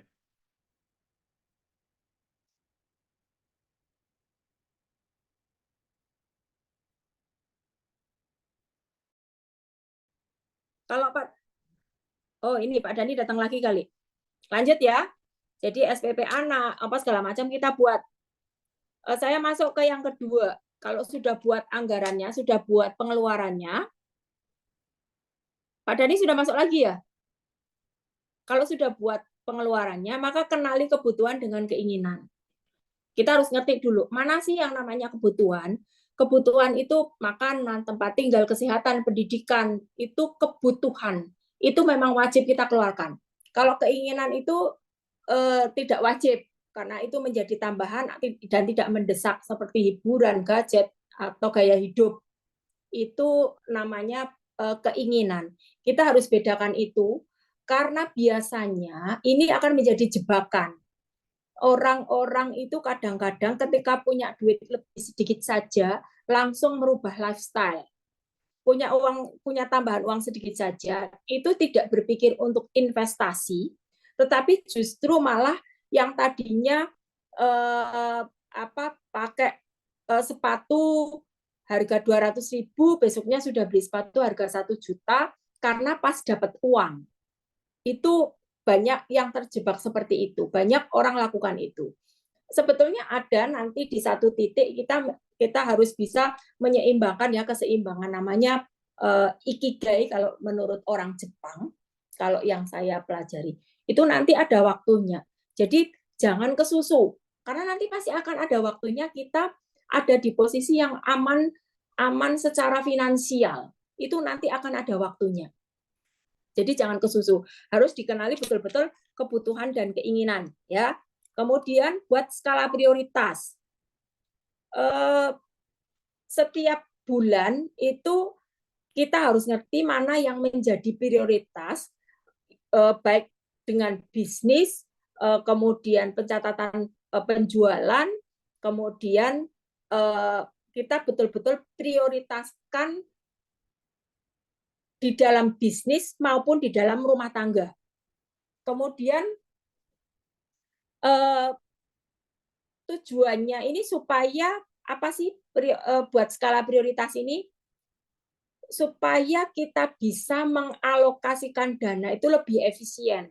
Jadi mana yang penting, mana yang menengah, mana yang enggak. Kemudian skala prioritas itu membuat pemasukannya bisa optimal karena kita memprioritaskan tidak hanya di pengeluaran, tetapi juga kita memprioritaskan mana produk bisnis yang paling gampang dijual, mana produk bisnis yang lagi boom.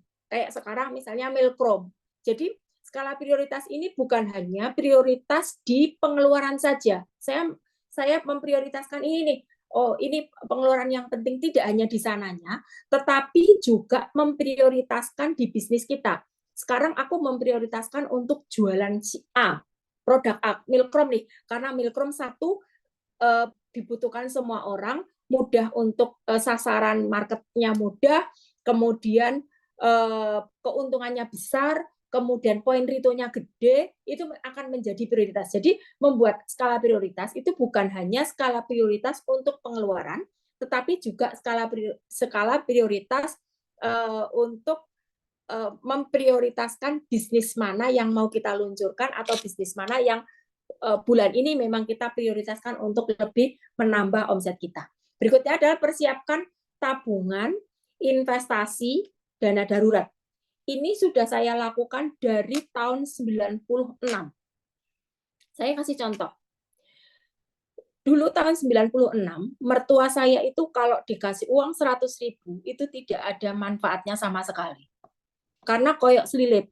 Kalau misalnya kita makan satu porsi, uang 100.000 itu seperti selilit. Tahu selilit nggak? Selilit itu makanan yang nyangkut di antara sela-sela gigi. Pak Dani sih hilang apa ya? Tapi kok bisa ini ya? Oh bisa, oke. Ada Bu, aman Bu. Iya. Tetap saya record, aman. Lanjut. Iya. Selilitan saya soalnya tadi. Iya. Jadi tapi waktu itu saya saya gini ya, pengalaman saya nanti bisa dipakai supaya karena saya yakin beberapa pengalaman itu menjadi magnet rezeki, ya. Jadi saya bagikan belak-belakan semuanya yang saya lakukan ini benar-benar saya bagikan. Jadi contoh ini ya persiapan untuk tabungan investasi dan dana darurat. Tabungan ini untuk jangka pendek dan menengah, dan tabungan ini jelas peruntukannya. Sudah jelas banget peruntukannya. Yang saya tadi bilang untuk celana dalam berapa, untuk baju, biasanya kita beli baju misalnya 1 tahun 2-3 kali, kemudian kita beli celana dalam 1 tahun sekali, kemudian kita beli spray setahun sekali, kemudian kita ada hal-hal yang memang kita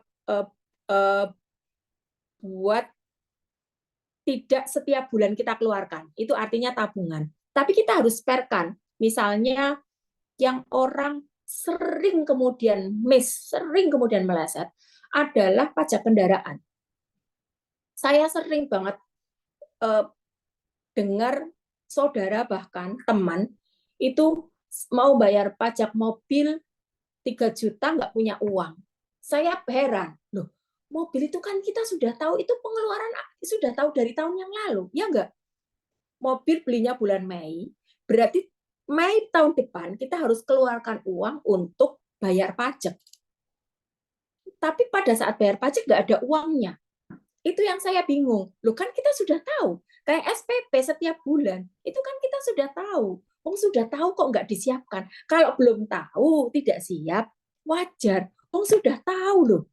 Itu yang sering saya, loh, kan sudah tahu kalau mau bayar Jadi ada orang datang, saudara sering, Bu, saya pinjam uangnya untuk bayar pajak mobil. Loh, piye toh?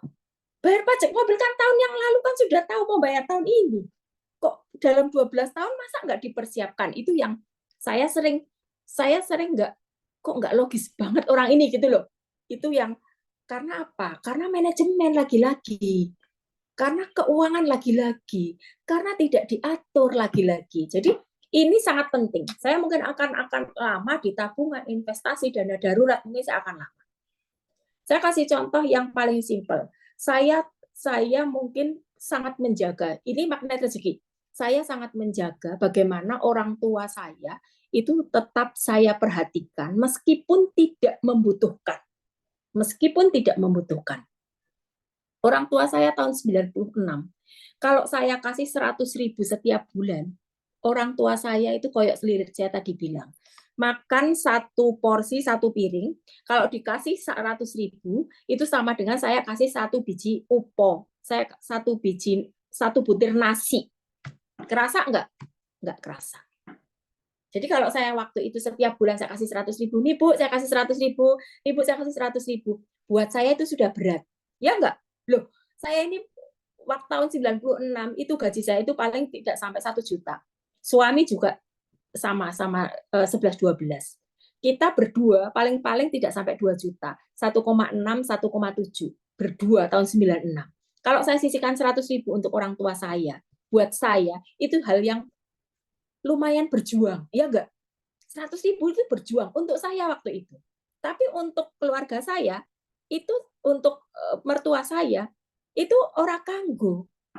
100.000 itu nggak kebayang. Tetapi tetap saya sisihkan. Tetap saya simpan untuk orang tua saya. Tahun 96. 100.000. Untuk keluarga saya, untuk ibu saya 100.000. Untuk mertua saya 100.000. Dari dulu. Kemudian pada saat Lebaran, itu biasanya jadi 1.200.000. Dan waktu itu harga emas itu per gramnya itu hanya sekitar 50.000. Kalau saya beli 1.200.000 dengan harga emas 50.000, maka saya dapatkan sekitar 24-25 gram.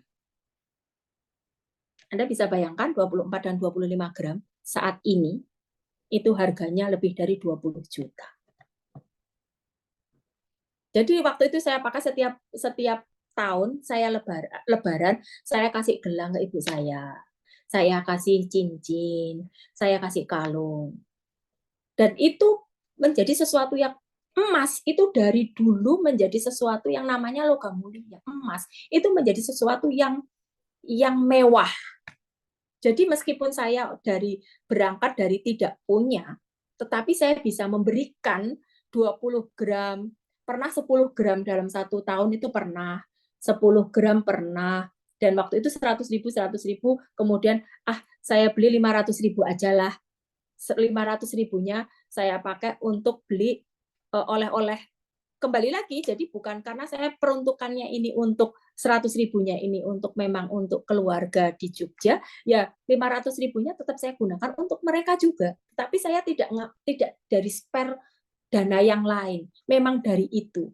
Tetapi saya kembalikan untuk keluarga Jogja, jadi untuk keluarga besar, tetapi saya bisa tetap kasih ibu 5 gram, 10 gram. Tapi selalu setiap lebaran, saya selalu kirim emas. Dan hari ini, qadarullah, Allah membalikkan semuanya yang namanya roda berputar, kemudian membalikkan semuanya kondisi ekonomi mertua saya. Hari ini, kalau tidak saya topang, saya bukan ini ya, kalau di sini ada Budiah tahu sendiri, saya betul-betul topang hampir 80% kondisi ekonomi mertua saya hari ini. Hari ini ketika saya tanya, ternyata ibu mertua saya semuanya habis dengan kondisi, bisa dibayangkan ya, kondisi dulu saya punya gaji tidak sampai 2 juta berdua, dan mertua saya waktu itu gajinya sekitar 35 juta.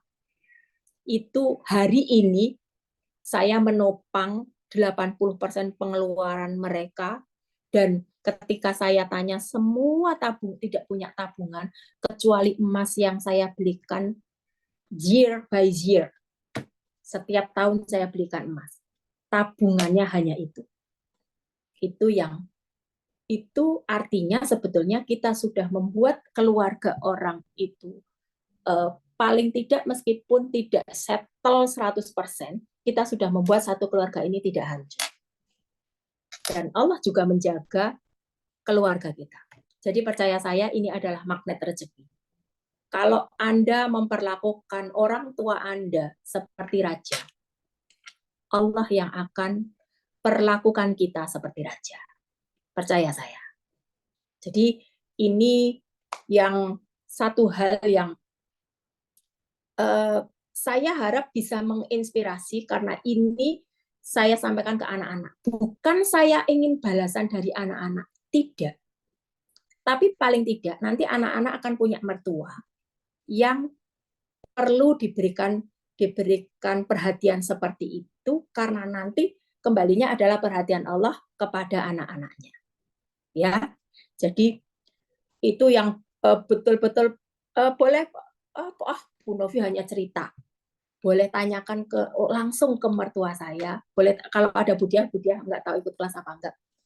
Boleh tanyakan ke orang tua saya bagaimana dulu kondisi saya sampai dengan hari ini, meskipun dulu saya bukan orang yang punya uang, tetapi saya selalu orang tua saya, meskipun saya tidak ada, karena hanya 100.000, kembali lagi sama sekali nggak kerasa waktu itu. Tapi siapa sangka 30 tahun kemudian itu menjadi hal yang sangat berharga, yang saya sendiri, Masya Allah, kecil-kecil, jadi ada gelang 5 gram, berapa gram, itu saya hafal semua, itu semua dari saya. Itu luar biasa. Ya, jadi Anda punya orang tua yang masih punya orang tua. Orang tua kandung saya sudah tidak ada, saya sudah tidak bisa membahagiakan mereka kecuali hanya lewat doa. Yang masih ada, ini kesempatan banyak. Kesempatan Anda yang bisa membuat ekonomi keluarga Anda, bahkan kita sampai, saya sering Allahu Akbar, ya saya sering, ya Allah, Engkau memberikan aku amanah sedemikian yang saya kadang-kadang merasa berat. Ya Allah, semoga saya bisa terus mentasyarufkan apa yang Engkau amanahkan kepada saya di jalan-Mu. Dan itu saya berusaha untuk menjaga ini, ya. Jadi tabungan itu untuk itu. Jadi ada orang yang ini tabungan yang kalau tabungan itu memang dipakai, tapi kalau yang tidak dipakai itu adalah investasi. Jadi investasi ini peruntukannya itu jangka panjang. Tetapi investasi ini diharapkan itu bisa eksponensial, bisa berlipat ganda. Artinya gini, kayak kita beli, saya ada LM, saya beli tahun 97. Tahun 97 itu harga LM itu sekitar saya ada sekitar 50-70-an ribu 1 gramnya. Dan itu saya sekarang masih ada. Tahun 97-98 saya mulai beli LM itu dari yang 1 gram, 1 gram, 1 gram. Kemudian nanti kalau sudah 10 gram saya tukar jadi 1 butir, jadi 10 gram. Jadi saya belinya 1 gram, 1 gram, 1 gram. Anda bisa kok mulai dari situ. Bahkan sekarang ada LM yang cuma 0, sekian gram, itu ada. Jadi kalau saya kan mulai itu dari usia saya masih 20-an tahun, saya sudah mulai. Saya memang senang emas dari dulu. Jadi saya sering beli emas, kemudian 98 malah 25.000. Pokoknya saya masih ada LM yang, jadi ada ininya, ada apanya ya? Ada tahunnya. LM itu kan ada tahunnya, cuman memang kalau dijual harganya lebih rendah sedikit, tapi tidak banyak. Misalnya kalau sekarang yang keluaran Antam, kalau dijual, harga jual keluaran Antam 900.000, Mungkin kalau yang keluaran lama yang 90-an sekian itu mungkin harganya cuman tidak sampai 900.000, mungkin selisihnya sekitar 50 ribuan per gramnya. Tapi tetap saja itu berlipat ganda. Dan saya juga senang dengan properti, tanah, rumah. Karena apa? Properti itu kenaikan harganya signifikan. Setiap tahun naik. Yang namanya tanah properti itu setiap tahun naik. Tapi saya tidak suka dengan saham. Tapi ini termasuk salah satu investasi. Yang saya sampai hari ini terus lakukan adalah LM dan properti. Jadi LM, saya mengumpulkan LM itu jadi rumah ini, jadi Safir. Itu dari saya jual LM. Saya jual LM, saya lupa, tapi saya lupa berapa gram, tapi saya dapatkan 450 juta. Itu saya pakai untuk beli rumah ini. Kemudian mulai saya kembangkan sedikit-sedikit, saya renovasi, ada uang saya renovasi, saya buat kantor, apa segala macam. Sampai hari ini saya kembangkan lagi, mau bikin kos-kosan, itu dari LM. Dari saya kumpulkan 10 gram, 10 gram, 10 gram, 10 gram, yang waktu itu menurut saya kok merasa tidak berat ya waktu itu dulu beli 1 gram, itu mungkin sekarang 1 gram kan sekitar 900 sekian, hampir 1 juta 1 gramnya sekarang.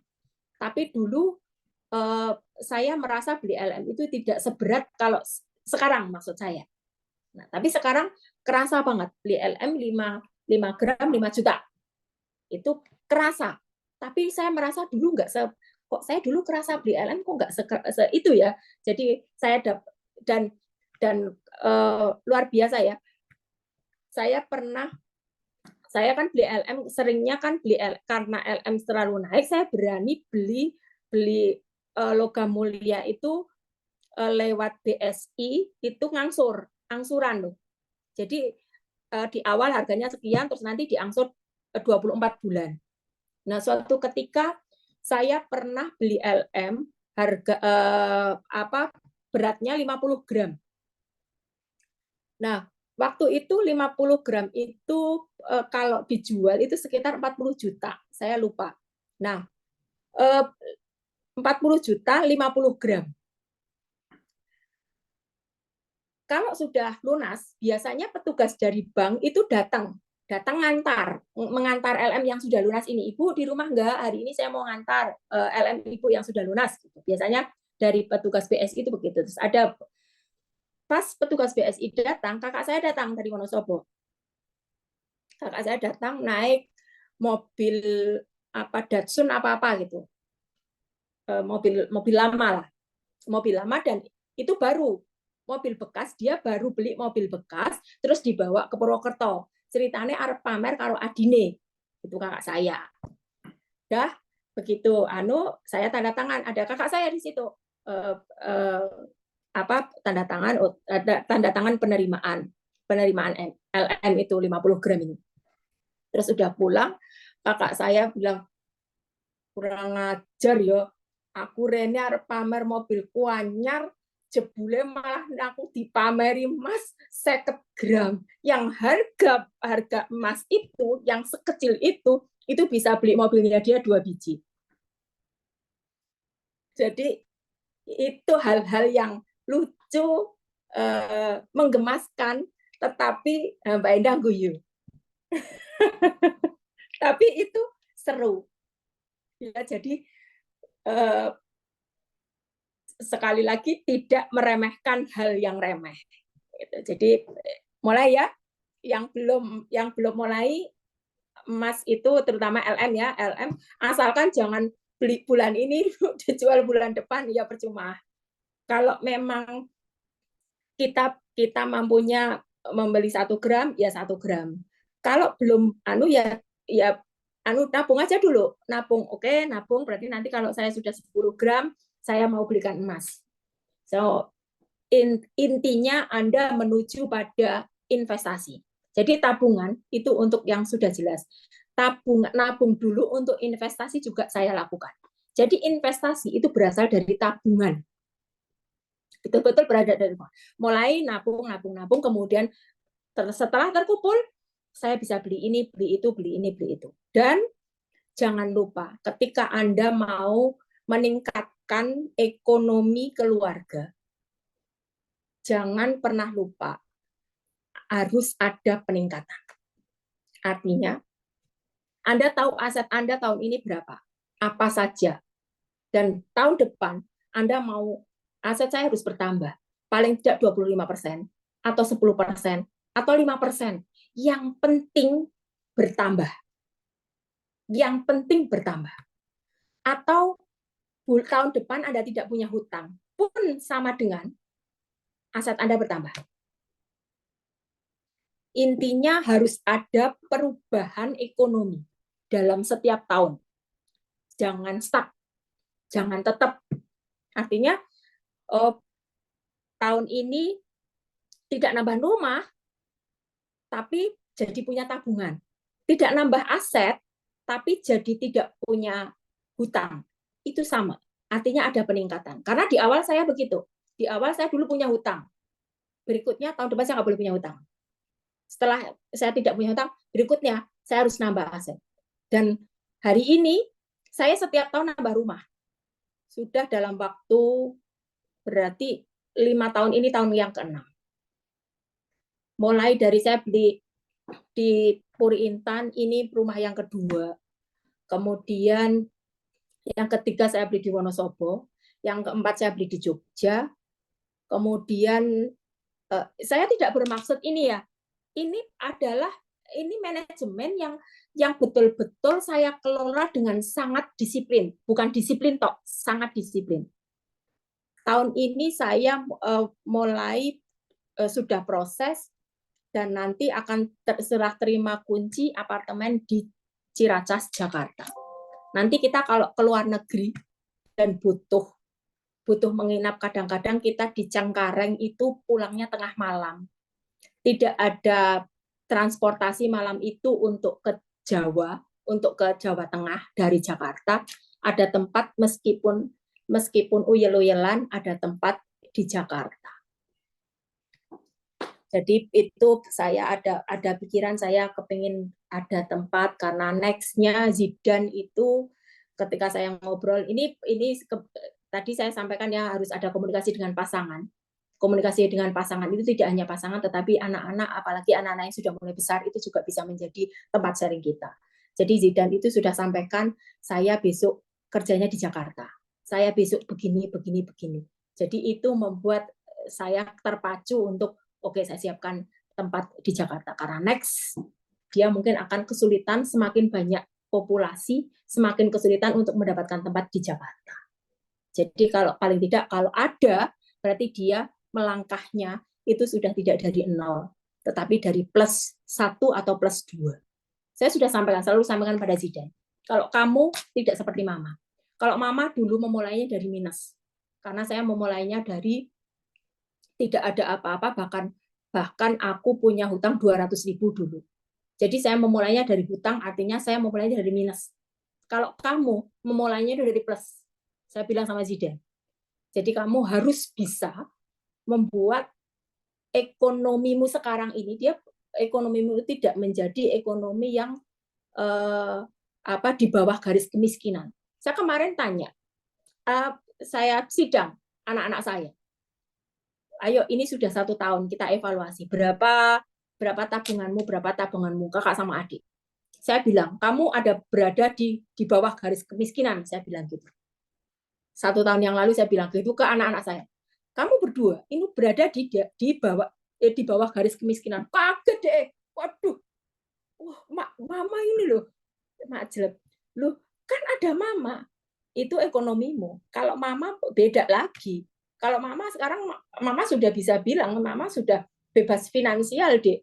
Kalau mama sudah bilang, mama mau apa hari ini, mama bisa. Saya bilang gitu ke anak saya. Tetapi kamu enggak. Kamu itu dengan kondisi kamu punya pengeluaran seperti itu, dan kamu pemasukannya kan hanya dari orang tua nih. Paling-paling kalau jualan keke itu juga nggak seberapa. Kalau kamu punya tabungan segitu dengan pengeluaran segitu, berarti kamu ada di bawah garis kemiskinan. Tapi kalimat saya ini membuat dia agak kemudian, kok ngeri ya, di bawah garis kemiskinan. Habis itu dia mulai agak ketat. Jadi makan pun kemarin ketika belanja saya lihat, maaf, boleh nggak aku, kan Mama, saya kemarin ke Jogja, ke Zidan sempat minta belanja untuk dapurnya Zidan. Saya pengen belanja dapur ya, maka kebutuhannya sedikit kok, nggak banyak, maksimal 200.000 dia gitu. Loh banyak itu belanja 200.000. Iya maksimal beli lauk ya. Itu saya lihat dia ada daging slice itu harganya 50.000, 40.000, 38.000, 29.000. Dia kalau dia hanya memanfaatkan, artinya kalau dia aji mumpung, itu dia pasti akan ambil yang 54.000. Jadi saya lihat, karena ini akan menjadi pembelajaran, setelah itu saya akan ajari dia. Saya tidak, ini saja deh, enggak. Saya lihat, ternyata dia ambil yang 29.000. Saya ambil 29.000 supaya saya bisa beli lauk lebih banyak macamnya. Jadi saya tidak perlu ngajari, karena ternyata dia sudah ambil yang paling murah dari daging-daging itu. Terus saya tanya, itu kalau 29.000 itu sekian gram, kamu bisa, oh ini bisa adik masak untuk 2 kali makan. Oke. Jadi dia ambil yang 29.000. Terus sosis juga begitu. Dia, oh ini aku ambil yang 14.000, isinya sekian, bisa dipakai untuk sekian. Berarti sekali makan cuma 2.000, dia bilang gitu. Jadi dari hal-hal yang seperti ini, itu kita ajarkan ke orang, ke anak-anak kita, ke siapa saja, supaya dia bisa mengefisiensikan keseluruhannya. Jadi tidak membuat lifestyle kita berubah ketika kita ada di posisi tertentu. Kadang-kadang ada, tadi saya sampaikan, dapat bonus 5 juta, tidak kemudian, oh aku ada bonus 5 juta, ini aku berarti bisa tabunganku, nanti next-nya ini lebih cepat. Misalnya kita kan punya rencana ada bonus untuk mempercepat rencana kita, mestinya. Tetapi kadang-kadang orang tidak lakukan itu. Tidak mau menahan, kemudian membuat rencana kita dipercepat. Karena misalnya gini, saya punya rencana mau beli LM 10 gram. Sudah ada sekian, oh ada 5 juta, mestinya kita masukkan ke sana supaya LM kita lebih cepat terrealisasi. Tidak banyak orang yang melakukan itu. Ketika kita ada uang dadaan, bonus dadaan, kemudian uang ini kita habiskan untuk lifestyle, untuk sesuatu yang pada akhirnya tidak bermanfaat. Banyak orang yang melakukan itu. Tidak banyak yang mau disiplin, mau berjuang. Jadi kalau mungkin belakangan ini dilihat apa Bu Novi tidak sederhana, Bu Novi aja beli ini harganya sekian. Itu sekarang yang di posisi lagi-lagi kita menyeimbangkan antara mana kesukaan, keahlian, uang, makna hidup itu sekarang. Tapi di saat dulu itu saya tidak pernah lakukan hal-hal yang dan kalau beli sesuatu, misalnya saya beli baju, saya memang baju saya kalau menurut saya itu harganya di atas rata-rata. Tapi percaya, baju saya itu 5 tahun masih bisa dipakai. Ada yang malah 10 tahun. Ini 2023. 2013, saya beli baju tahun 2013 sampai hari ini saya masih pakai. Agak lebih mahal. Harganya di atas rata-rata. Tapi itu masih saya bisa pakai sampai 10 tahun. Dan kenapa saya beli baju itu mahal?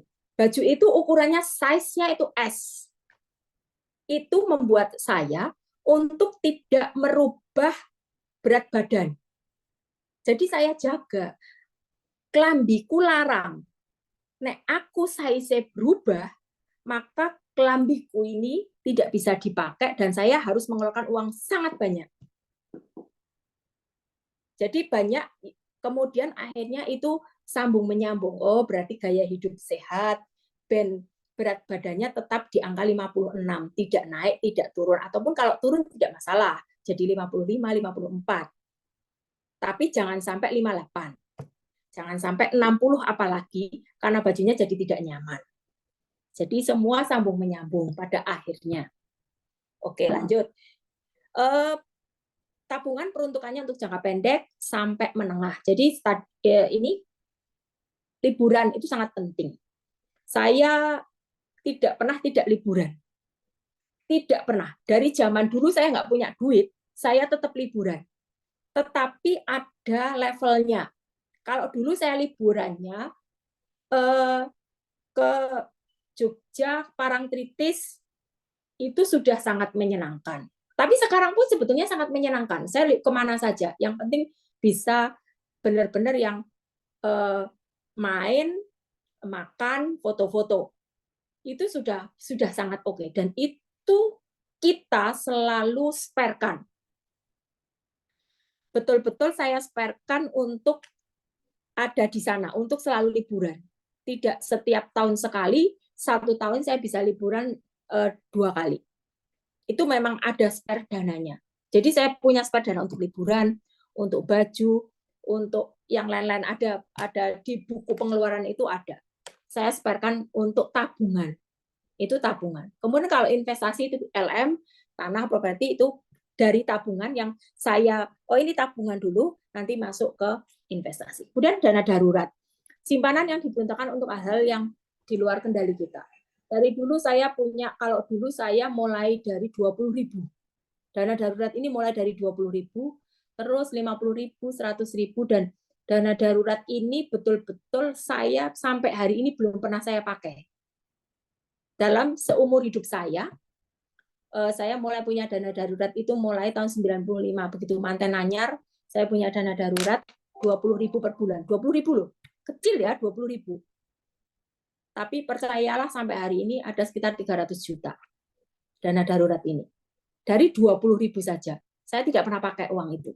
Sama sekali nggak pernah pakai. Dan itu tidak pernah berkurang. Sama sekali tidak pernah berkurang. Saya kalau ada apa-apa dan saya tidak ikut asuransi apapun. Sama sekali, bahkan asuransi wajib jam sostek pun saya tidak punya. Saya hanya mengandalkan SGF, SOD, Romil, Milkrom. Itu asuransi saya. Jadi saya tidak membayar asuransi apapun, saya setiap bulan membeli SOD, SGF, Romil, Milkrom, Omega 3, Q10 yang saya setiap hari saya konsumsi itu. Yang saya harapkan saya tetap bisa menjaga kesehatan. Karena kesehatan kita itu kayak kemarin Pak Indra bilang, nomor 1 sehat. Kalau sudah sehat, kita banyak hal yang bisa kita lakukan, bahkan kita bisa bermanfaat untuk orang lain. Termasuk juga kita sehat itu sebetulnya untuk anak-anak kita. Kalau orang tua sakit, pasti kita agak terbebani, tidak fokus. Kalau saya sakit, anak saya pasti juga akan terbebani. Jadi saya membuat sehat itu juga tidak untuk diri saya saja, tetapi juga untuk banyak orang yang mungkin masih membutuhkan saya di banyak hal. Sampai di sini Pak Dani, kita mau break, kita lanjutkan besok atau dilanjut ke berikutnya.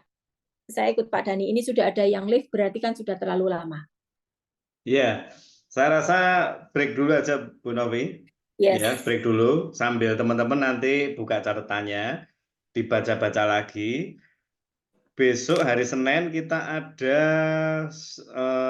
penjelasan dari kantor tentang pajak. Ya, ini Yes. saya titip pesan dulu ya, ikutin aja. Dan Anda saya harap menambah satu lagi keyakinan bahwa ini bisnis yang benar. Buktinya kita bayar pajak. Ya, dan Anda harus bangga karena Anda juga berarti membantu perekonomian negara. Gitu. Ada yang agak sebel dengan pajak memang, no problem ya. Tapi kita tahu kita sedang membantu ekonomi negara dan itu menambah keyakinan Anda berbisnis di tempat yang tepat. Nah, saya close dulu aja Bu Novi ya.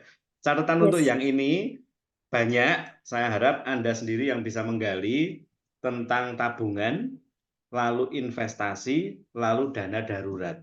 Ya, itu nanti akan kita ulas lagi. Untuk malam ini mungkin cukup dulu, ya biar jangan terlalu nguras konsentrasi, malah khawatirnya nanti materi masuk terus nggak terserap dengan baik. Kita akan ketemu lagi hari Selasa. Oke ya, jadi Selasa masih dengan Bu Novi. Gitu. Saya akan mundur untuk di hari berikutnya atau mungkin setelah dari Bangkok, no problem, karena kita harus selesaikan dulu untuk materi ini sambil kita tetap di grup chat bareng-bareng, tapi saya pengen Anda dan saya belajar dan praktek tentang keuangan dasar-dasar ini yang benar. Artinya apa yang disampaikan malam ini, catatan Anda, nanti kita akan kirim linknya untuk Anda simak ulang lagi di YouTube, lalu silahkan bikin pertanyaan-pertanyaan. Hari Selasa, Bu Novi akan selesaikan, plus kita akan tanya jawab. Ya, nggak akan lebih dari 2 jam. Ini udah 2 jaman ya, nggak akan lebih dari 2 jam. Jadi kita akan bareng-bareng habisin untuk dasar tentang keuangan. Agar bulan Maret, begitu kita selesai dari Bangkok, mungkin kita semuanya memang ada di Bangkok, bulan Maret kita akan langsung gas untuk kita bisa cari uangnya kelola dengan benar, cari uangnya disiplin, cari uangnya pisahin, cari uangnya tambahin dan tertib, lalu harapannya kita meningkat setiap bulan. Karena pesannya jelas ya dari Bu Novi ya, setiap bulan harus ada peningkatan. Terserah mau berapa persen, 25%, 15%, 10, 5, yang penting ada peningkatan. Oke ya, saya rasa itu dulu aja ya, Bu Novi, untuk malam hari ini. Ya, Pak. Thank you Ya. waktunya. Saya minta ada closing statement dari Bu Novi. Oke. Sekali lagi ya, mungkin ini menjadi pengingat kita. Kalau kita membuka rezeki untuk keluarga orang lain, maka Allah yang akan membuka rezeki untuk keluarga kita. Jadi KK ini benar-benar yang bisa membuat kita membantu banyak orang. Betul-betul. Saya merasakan begitu hari ini kadang-kadang gini, malam itu saya, oh iya, sepertinya doa-doa saya di tahun-tahun lalu itu terjawab di sini. Saya sering seperti itu. Saya ketemu dengan Bu Tutina, Pak Dani, itu sepertinya Allah menjawab, kamu ketemu orang ini untuk kemudian menjalankan bisnis ini. Jadi terus membuat kebaikan-kebaikan yang dirasakan bisa menjadi magnet untuk rezeki kita. Semoga keluarga kita, keluarga Anda semuanya terus mendapatkan peningkatan-peningkatan di ekonomi keluarga. Thank you, Pak Dani. Oke, luar biasa ya. Kita yang terima kasih sama Bu Novi untuk waktunya, juga teman-teman yang sudah nyimak. Semoga jadi manfaat. Saya minta nanti diketik di grup reseller atau di grup Anda masing-masing, saya akan disiplin dalam keuangan. Oke ya, saya akan disiplin dalam keuangan, dan kita ketemu lagi hari Selasa. Karena besok malam saya ajak semuanya ikutan dengan kantor, dan kita ketemu hari Selasa, udah disiapin pertanyaan-pertanyaannya, kita akan bahas di hari Selasa. Ya, saya akan disiplin dalam keuangan. Oke. Nah, sebelum tutup kita bisa foto sebentar. Saya selesai record dulu. Thank you Bu Novi ya.